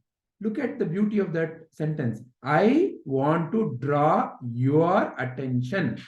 So there is very clear understanding that you and attention are something else. You have the capability of providing attention. So you must be separate from attention, meaning you have the power. You have one of the power of you is attention. So I want to draw your attention. So you are something else. So that you who has the power of attention, that you are like that floodlight. You are that awareness. And when you spotlight your attention on something, then the recognition or the knowledge of that is happening in you. And when you cognize that recognition, you say, I'm conscious of it now. So in the light of the awareness, by drawing the attention, you are gaining knowledge. So when knowledge is recognized, you talk about it as I'm conscious of, oh, I know this, I don't know that. Both knowing and not knowing is spotlighted by awareness only. When spotlight is on something, there is also knowledge that something else is not spotlighted. So there is both knowledge and no knowledge. I'm conscious of something and I'm not conscious of something. Both exist in that field of light. So field of light incorporates both vidya and avidya. I know something and I don't know something. What I don't know, I may not know exactly what it is, but I know that I don't know something. So both knowledge and both vidya and avidya are spotlighted by awareness. So this is the distinction. Awareness is the isness. And when awareness functions through the body and mind, you recognize it in terms of consciousness. You say this is a Danava, this is a Manava, oh, this is a very Sattva-guna Pradhana being, a very lovely being. Or this is a Jnani, because you're still seeing a person. You're still seeing a person. And saying that this person has a higher level of consciousness. Then, you say Ishvara. Ishvara is in terms of the manifest world, the one who is aware of, the one who is managing the whole affairs of the world. So Ishvara consciousness, you say, right? Raise your level of consciousness is how we use. Don't lower your level of consciousness. Raise beyond your jati, dharma, and see this issue as an Indian. Like you've heard all these things, right? You're raising the level of consciousness. Because where your attention is going, if you're only at that level of attention, then you become very limited. So raise your level of consciousness. You use that. You're not just a Hindu or a Muslim or a Christian. You are an Indian. That is giving you a higher level of consciousness, a higher level of a higher level field. Then raise beyond and recognize you are a Vishwamanava. You are a universal. You are a Vishwamanava. The distinction of India, Pakistan, Italy, USA are all artificial. Raise beyond that. You are a human being. You are a human. You are a human first. So now you're raised beyond even your nationality. Your level of consciousness says, oh, I am now part of a race called humans. Recognize your being. The feeling of pain is same as the feeling of pain in you and the feeling of pain in a dog, in a cow. Why would you want to hurt a dog or a cow or an animal? Raise beyond. So now you are at a far higher level of consciousness. Realize you are none of these modifications. You are that which is Shuddha Nitya Mukta. You are ever liberated. You are free from any modification. That is Parabrahma. So, the place where you are recognizing the awareness, you are giving it a label. And that labeling is happening because of the inherent capacity in the light to be conscious. So when there is no label, when you recognize your own pure nature, that is referred by the word awareness. Awareness. So all the words are only pointers to what you are pointing to. Words are not that. Words are only pointers to that.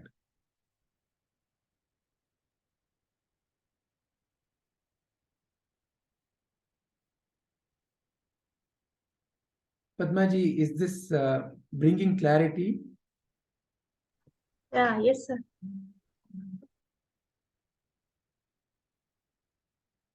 So the Mayajala of the transactional usage of the words is where there can be a lot of confusion. But what exists? So when you start from there, what exists? It is beyond words. What exists is not something that you can put by word. Word is a way to talk about it when there is a transaction. And why transaction is happening? Transaction is happening because there is a split, I and someone else. So in that transactional way of speaking, that sat, that what exists by itself is pure, has not undergone any modification. If it is undergoing modification, then how can it be pure? So gold cannot be undergoing modification. Ornaments can be undergoing modification. Gold is by itself. Water is by itself. Space has no contamination. Silence has no contamination. Sounds come and go in silence. So that which is by itself is without any modification, is beyond contamination. That is Parabrahma. That is referred by the word awareness. So Sakshi Bhava is therefore a practice given for the Jivi to become free from the superimposition called Jivi. So Jivi has become bound to the idea that I am a body and I am a mind. To become free from that, to raise the level of consciousness, a Sakshi Bhava meditation is given. Be a Sakshi to the pain and pleasures coming to the body.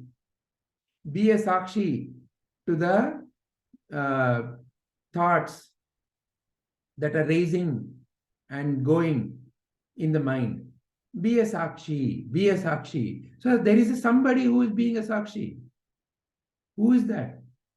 When you are a Sakshi, that Sakshi recognizes itself as, oh, I am not the body. Then how can I be watching the body? So I am not the body. Oh, how can I be watching the thoughts when I am the mind? If I am the mind, so I am not the mind. So the Sakshi recognizes. So then who is Sakshi? Sakshi is nothing but that divine light only. Tat Tvam Asi. Oh, I am that only. It is still in the domain of mind. Oh, I am that only. That knowledge has appeared. And the recognition of that without any instrument called mind also. What we are calling as Aparoksha Anubhuti, the intuition of it. I am light only, and I don't need any medium to even say it. I don't have to claim to somebody that I am light. To claim, I need somebody else. There is no need to claim. Sun doesn't have to claim he is sun. Sir, Sakshi is consciousness only, no, sir? Sorry? Sakshi is consciousness only, no? Sakshi is a level of consciousness. Yes, it is consciousness. So see, therefore, there is only one. Because of this Mayajala of the words, we are getting into all this debate and discussion. What is that? That is, we are referring it by, you can refer it by any word. It is your choice. But for the sake of clarity, that which exists by itself, we are calling as awareness. In Vedanta, it is awareness. Awareness is uncontaminated by any modification. It has not undergone any change. Is awareness. Pure. So when it starts undergoing modifications, not that it has become impure, but it appears like it has become impure. Not that the gold has become impure just because you've added some silver to it and you made some other ornament, or you've added copper to it and made another ornament. Gold hasn't become impure, but it appears to have become impure. Why? Because of the wrong way of recognition. You look at the ornament and say, oh, this is impure gold, Ray. This is impure gold. I will not pay this much. So it's when you examine it through the right viveka, you come to clarity that my way of speech is wrong. It is not that gold has become impure. My way of recognition is wrong. My way of recognition is false. So therefore, what are we recognizing? We are recognizing the modifications and we are getting fixated on the modifications. So at the level of recognition, there can be various levels of consciousness. One is recognizing only the body. One is recognizing at a higher level called mind. One is able to recognize that there is modification happening in the mind. And there is something else which is not getting modified. And that you are that is the only reality. And that doesn't need any words to describe it. All this is, the Mayajal of the word is because we are comprehending it through a limited instrument. And beyond the mind, you are that. You are that light itself. And you do not need the instrument called mind for establishing your existence. Your existence is by itself. The movie exists only because there is screen and reel and light. So movie cannot say that I exist by myself. Sound cannot say that I exist by myself. Ornament cannot say that I exist by myself. That which exists by itself is the Sat. And that you are. And to refer to that, awareness, Parabrahma, is used as a pointer. To who that pointer is necessary? To the one who thinks otherwise. And the one who thinks otherwise can be at different levels of consciousness. Can be at a Dhanava consciousness where he is only thinking of body. So therefore, to raise the level of consciousness for a body-minded, for a body-oriented or a body consciousness person, you need various puja krama, you need various rituals, you need to make them aware that you're beyond the body. So one who is operating at a very, it's called as the animal instinct, right? Very animalistic instinct. What is animalistic? Eat, sleep, reproduce. That is animalistic. Why? That is pure body level existence. You are much, much, much, much higher. So therefore, to recognize, to put a label to a lower level of existence, we say, okay, at a very low level of consciousness, very body level consciousness, a GV is only at a body level of consciousness. And as the recognition process happens, okay, there's something higher. Mind is recognized. Oh, there's something more higher. I can watch both thoughts and actions of the body. So there is not something called as a thought and an action. See, that's an artificial barrier, no, artificial boundary. Can you tell me where the thought ends and where the action begins? Where exactly is the thought beginning and where exactly is the action beginning? We say action is through the body. Thought is in the mind. Okay, tell me where exactly you see the distinction between mind and body. Can you show me that line where, okay, beyond this line, this is India. There's a border called India and Pakistan border. This geography is India. This geography is Pakistan, you can say. Where is that in terms of your mind and body? Show me where exactly your mind is ending and where your body is beginning. Where exactly the sound is, where silence is ending and sound is beginning. So what you can say is sound appears and disappears into silence. Body appears and disappears into space. Various levels of consciousness appears and disappears into that which cannot be termed, but for the sake of our right now discussion, awareness. In the awareness, it appears and disappears. And for that, when you're labeling, it's at different levels of consciousness.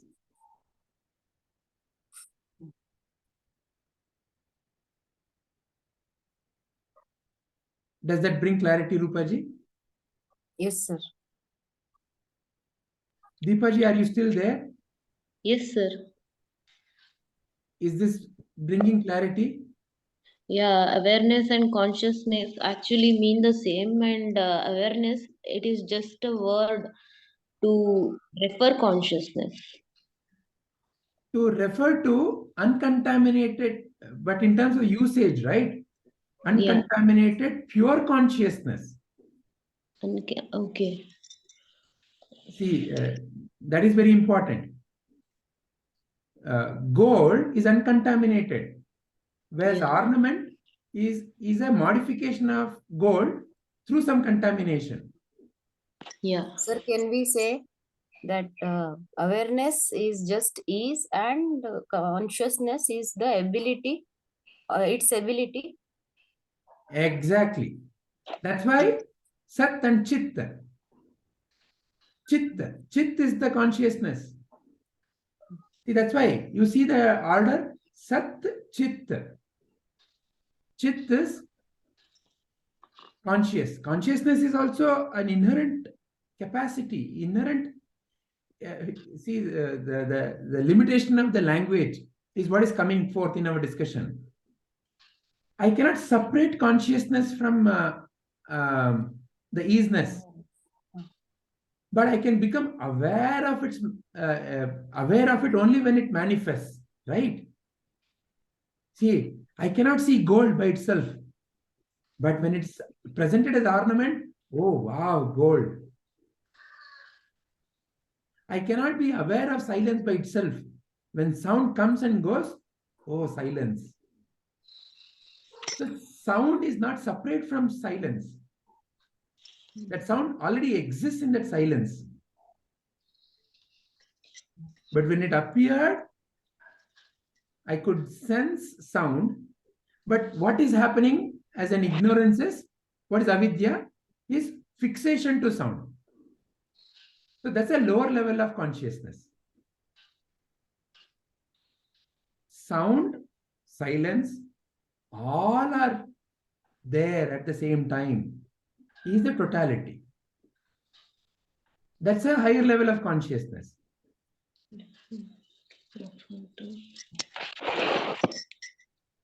Deepaji, is this? Yeah, yes, sir. So from as a Vedantin, you have to bring crystal clear distinction. Yeah. But in reality, it is only, all of these are only to point to the truth. Yeah. And that is who you are. It is not separate from you. It is not as if one day I will realize the truth. One day I will become one with the truth. One day I will go and join the truth. Which means truth in some way is incomplete, no? Yeah. A part has been removed. So therefore, how can when a part is removed, how can such thing can be called as complete? Yes, sir. So that is Brahmakara Vritti. That is what, to your second question, which is nothing but Brahman merging into you. Because you are already that. Realize your Brahmatva. It's not that you will one day tongue and go and attach to Brahman.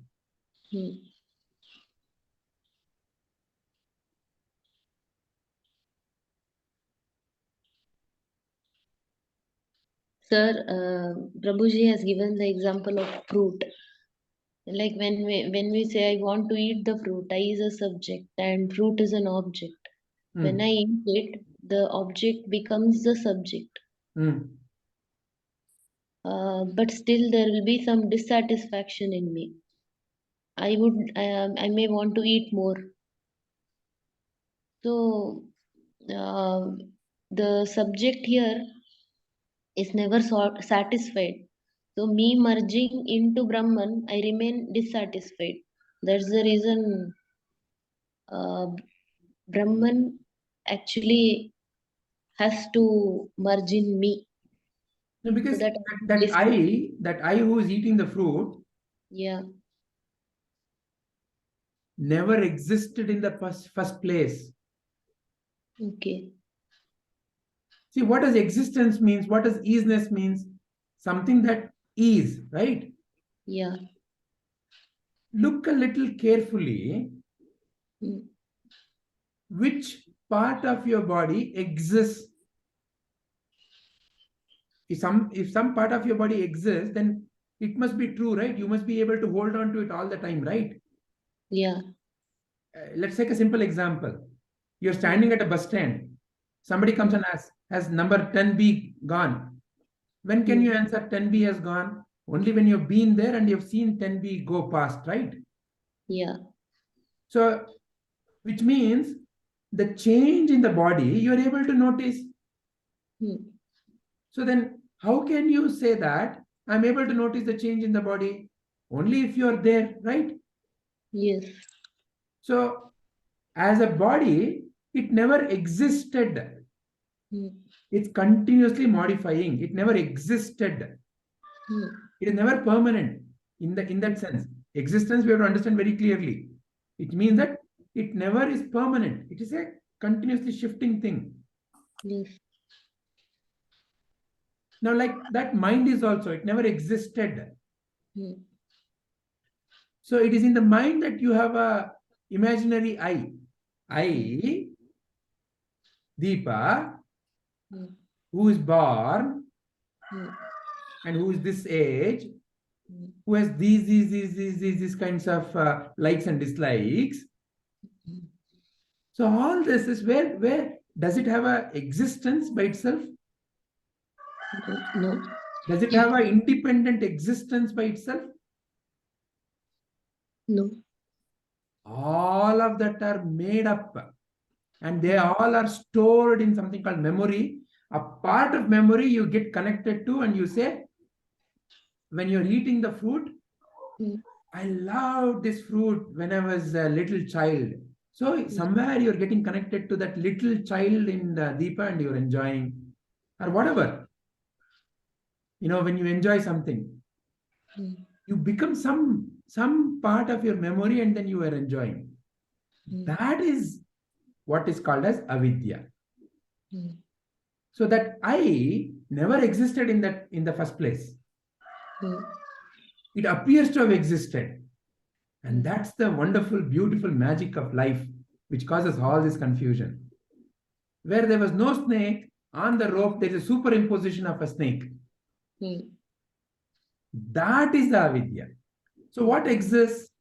Only that Sat exists. And is it undergoing modifications? Is it getting contaminated? Is it less or more? No. Is it pure or impure? Is it papi or punya? Is it going to go to Swarga or Naraka? That is just there. And that recognition is not because is happening right now through the mind, but that exists by itself. Because you said so, it did not exist, right? Yeah. Because you said so in the mind through the spoken words, it did not exist. It's like that some Greek or some philosopher, Descartes, French, I think, therefore I exist. How can you say that existence is because of thinking? I think because I must exist before I can think, no? So thinking, saying, speaking, smelling, all of this is in the domain of the mind. So what is there beyond the domain of the mind is who you truly are.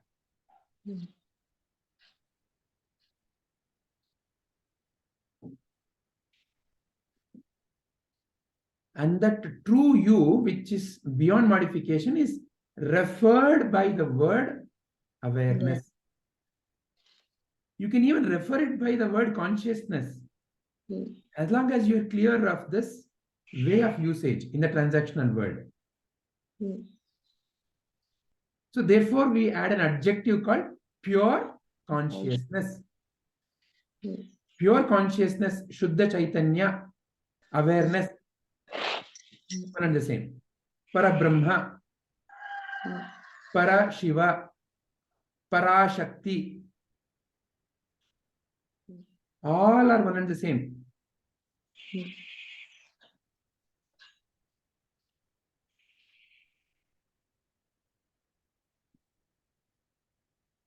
Make sense?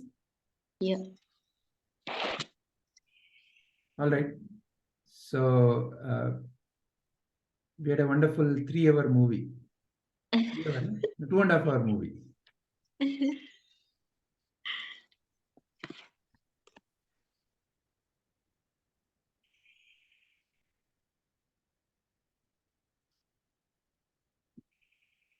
So clarity is your inherent nature. Ignorance is a superimposition in the sense that I am ignorant. I am unrealized. I am unenlightened. It's a superimposition. So therefore there is a one day I will get enlightened. Some lights will appear, halo will appear, and I keep my hand on somebody and they have to feel something, stars, galaxies. Then only I am enlightened. So therefore, avidya continues.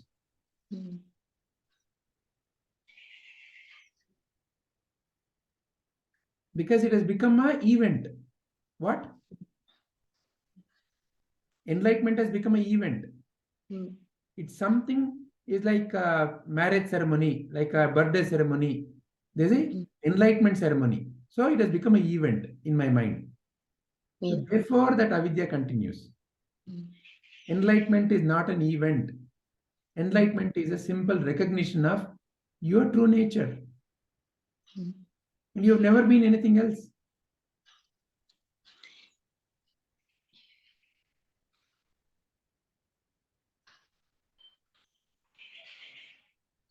That is what our Rupaji said in our drama, no? Rupaji, there are different levels of, we recognize by 4 words, Brahmavid, Brahma, what is that, Rupaji, you said? Varishta. You're on mute. You're on mute. Sorry. Brahmavid, Brahmavarishta, Brahmavarinya, and one more. Brahmavara, yes. So like that, these are all just simply different words. They are recognizing certain level of their involvement in life, their way of functioning in life. But in terms of their consciousness, one and the same. But they're based on how they function, you give them different title. Same Deepa.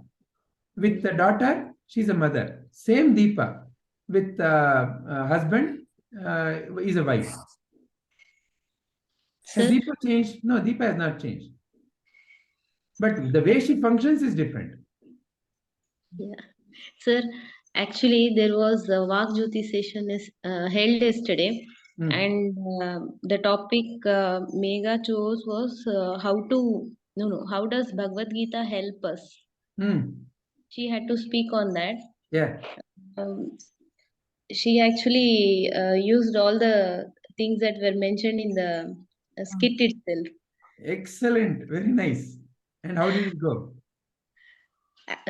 She is a shy person, sir. She was like, I can't speak. I'm very nervous. But then I sat beside her and I was encouraging her. She could do it, though she was a little scared there. She was first actually resisting. She was about to quit the meeting. Then I sat beside her and she could do it, sir. She used Excellent. all She spoke about Satya, Mithya, and nation, detachment, everything. yes. Very nice, very nice. If you get the link of that, please do share it in our group. Yeah, yes, sir. Sure. No, I was about to thank you all for that. Thank you for giving her an opportunity in the skit. Yes, sir. She's actually applying all the knowledge, sir. In the last Bhagavad Gita session, Deepa sent me the video. She's asked some question. Are this elephant and some ant different? So elephant and dog different. So she's saying no, they are same because they are both Brahman. Excellent.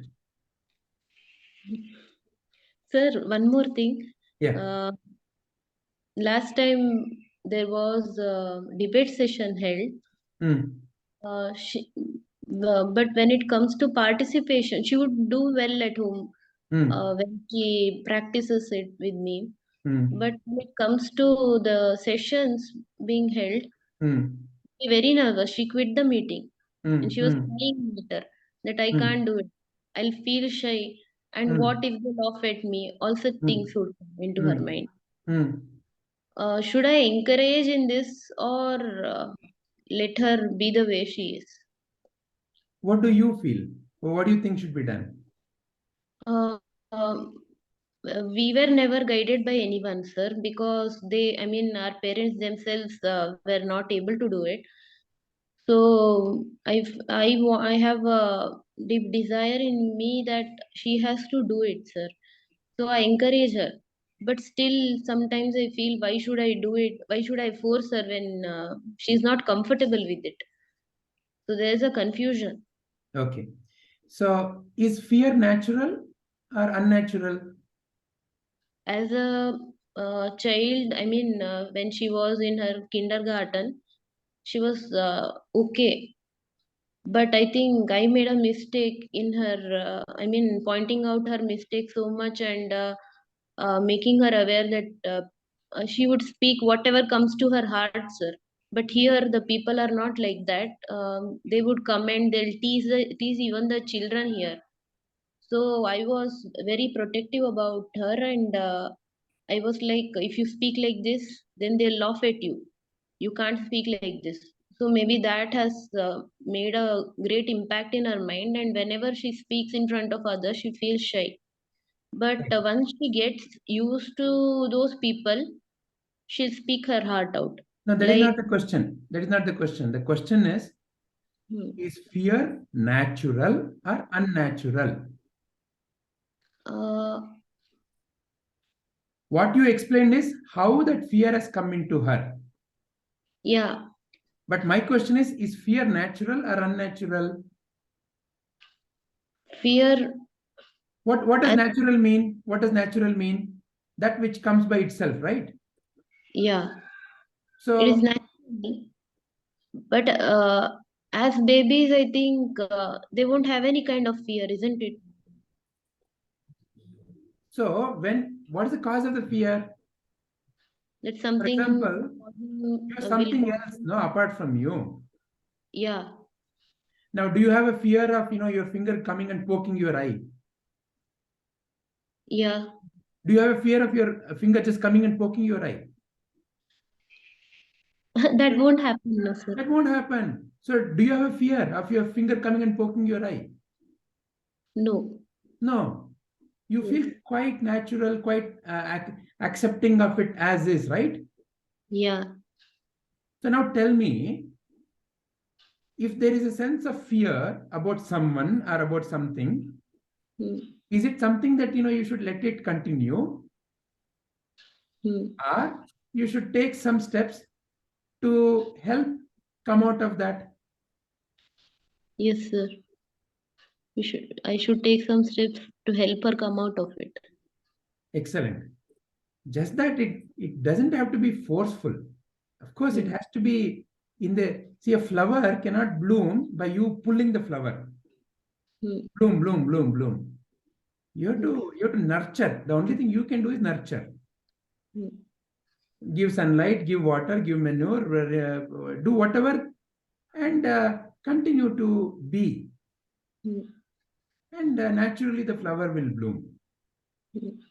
So the sense of feeling that I want her to be confident, I want her to speak clearly is excellent. Nothing wrong with it.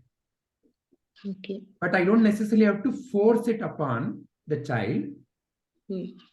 I can keep asking, I can keep suggesting, I can keep giving different opportunities. And what may appear as a stage fear will naturally fade away as more and more opportunities come. That is why Vak Jyoti is there. Yeah, okay, sir. Can sessions be held for such children, sir, who are trying it difficult to overcome? I mean, do you think there is any child who is very confident and bold and naturally speaks clearly? They are all like that, sir. Like prayer and kirtana. Through experience. Okay, yeah. See, first time when you sit on the cycle, you will naturally feel little wobbly. So as you give more and more opportunities, so I think it was 6th grade or so, I had to say 3 lines in a drama. All I remember is going up the stage. And the next thing I remember is I was down somewhere and I don't know what had happened. And I do remember, legs were shaking terribly. And for some strange reason, mouth was so dry that, I was gulping water. That's all I remember. Okay. It is etched in my memory. So now, I don't know what happened. So it's quite okay to have that feeling of fear and nervousness. Just that fear or nervousness is an energy. When we channelize that towards the thought that okay, I'm fearful, then it deepens. When I channelize the same thing towards, okay, how I can be confident, how I can speak clearly, then that is also energy. You need energy, when you stand in front of somebody, when you are doing something, you need energy. So your body is giving you that energy, but through your thought, you have to choose where to apply this. Because at the same time, both scenarios happen. That somebody may laugh at me. Quite possible. That thought is correct. That somebody may laugh at the way I speak, at the way my words are pronounced, with the examples I'm choosing. Quite possible. And somebody may feel right about it. If somebody laughs at it, then I need to see what is the example I gave, how I spoke. Maybe there is a need for correction. So like that, each thought is useful for me. So I just need to look at how to channelize it in the direction of where I want to go.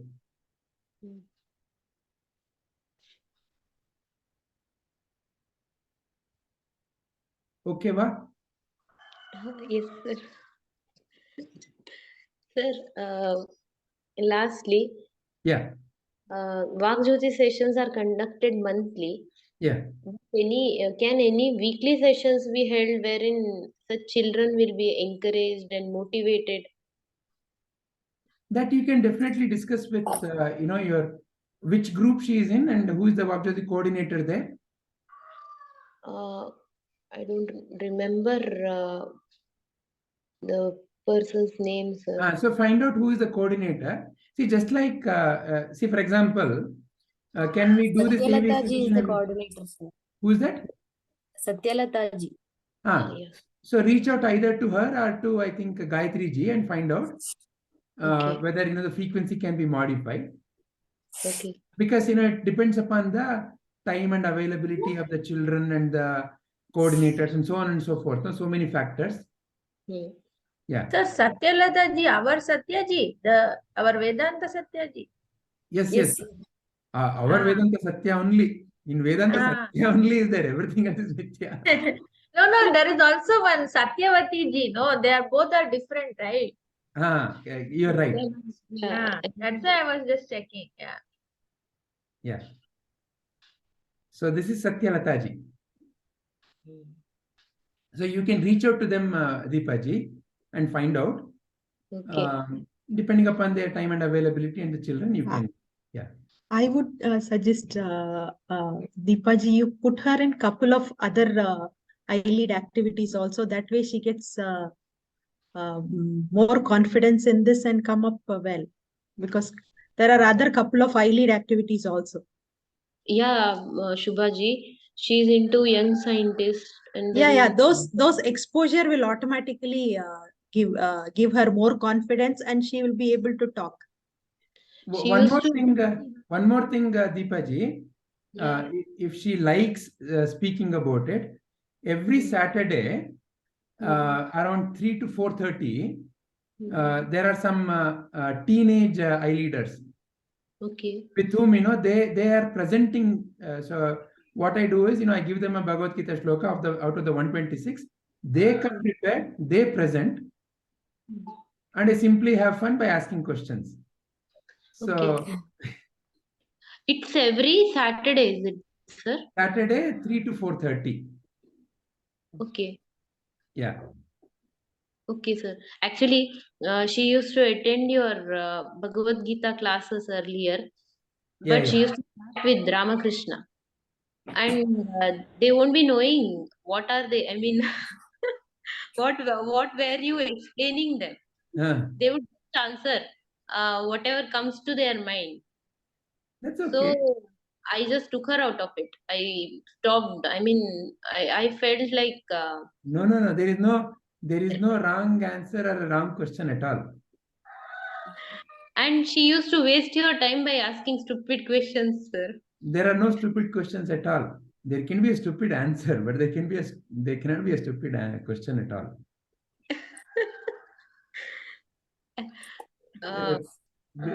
Because it is the adult mind which thinks something is a stupid question and something is a intelligent question. So it's like that emperor's cloth. No, everybody else thought the emperor is wearing wonderful cloth, but only a child saw that emperor is not wearing the cloth. So if the child says that you are naked, it doesn't make it stupid. It makes it realistic.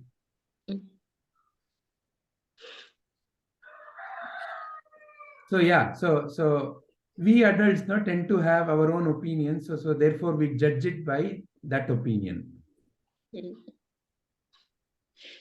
Yeah, so like Shubhaji said, you can consider many of these things. Monday also there is a Bhagavad Gita class which has just begun. Ramakrishna has started joining that. It's a new batch that has begun. So she can be part of that. She comes home at 6:30 in the evening, and she sits with me to study. She'll be in her grandmother's house, sir. Yeah. Then she'll come along with her father, and then she'll be with me till 7:30. Then I leave her. Yeah. By 9 o'clock, she would go to bed. So she doesn't get much time to study as well, sir. So, and even if I ask her to attend, she would be chatting with Ramakrishna. That's the reason I stopped it, sir. All right. Yeah. So you see. Yes, Ramakrishna. I have a doubt. Yeah. When I in the vacations, I may be going to Megha's house. At that time, can Megha join with me to your Zoom meet? Definitely. You can. We were not chatting. She was telling something and I was telling something. Excellent. Okay. No, but for somebody who saw, you know, you are using chat, no, so they're only saying a word like that. But you continue, whatever.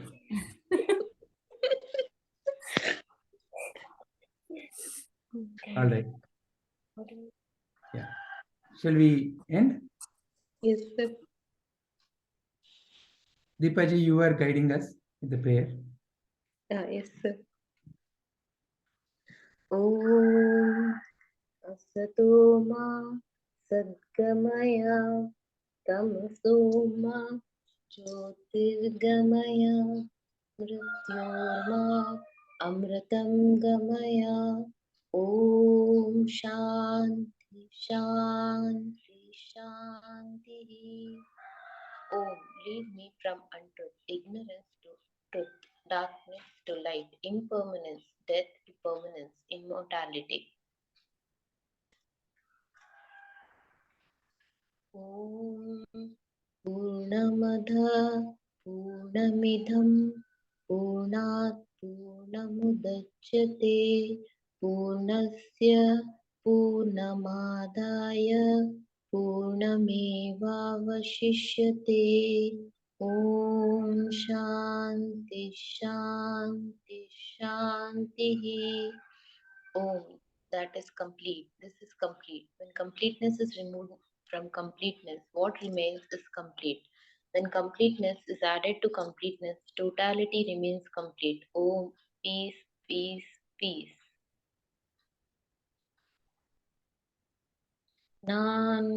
ನಾನೆಂಬುದು ನಾನಲ್ಲ, ಈ ದೇಹ ಮನಬುದ್ಧಿ ನಾನಲ್ಲ, ಸಚ್ಚಿದಾನಂದಾತ್ಮ ಶಿವನಾನ್ನೇ. ಶಿವೋಹಂ ಶಿವೋಹಂ ಶಿವೋಹಂ. I'm not the body, mind, intellect. I'm pure consciousness. Shiva Swarupi.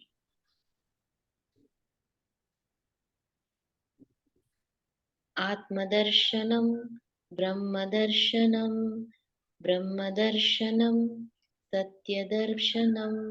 Recognition of self is recognition of the whole. Recognition of the whole is the truth.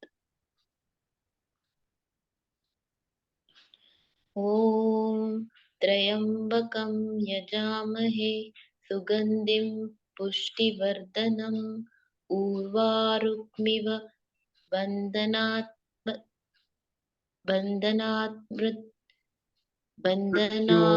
Mrityor Mukshiyam Amritat. Bandhanan Mrityor Mukshiyam Amritat. We worship the three-eyed one, who is fragrant and who nourishes all. Like the fruit falls off from the bondage of the stem, may we be liberated from death, from mortality. Lokah samastah sukino bhavantu. Lokah samastah sukino bhavantu. Lokah samastah sukino bhavantu. May all beings be happy, healthy, and peaceful. Thank you very much. Thank you, Deepaji. So, thank you. We will not have the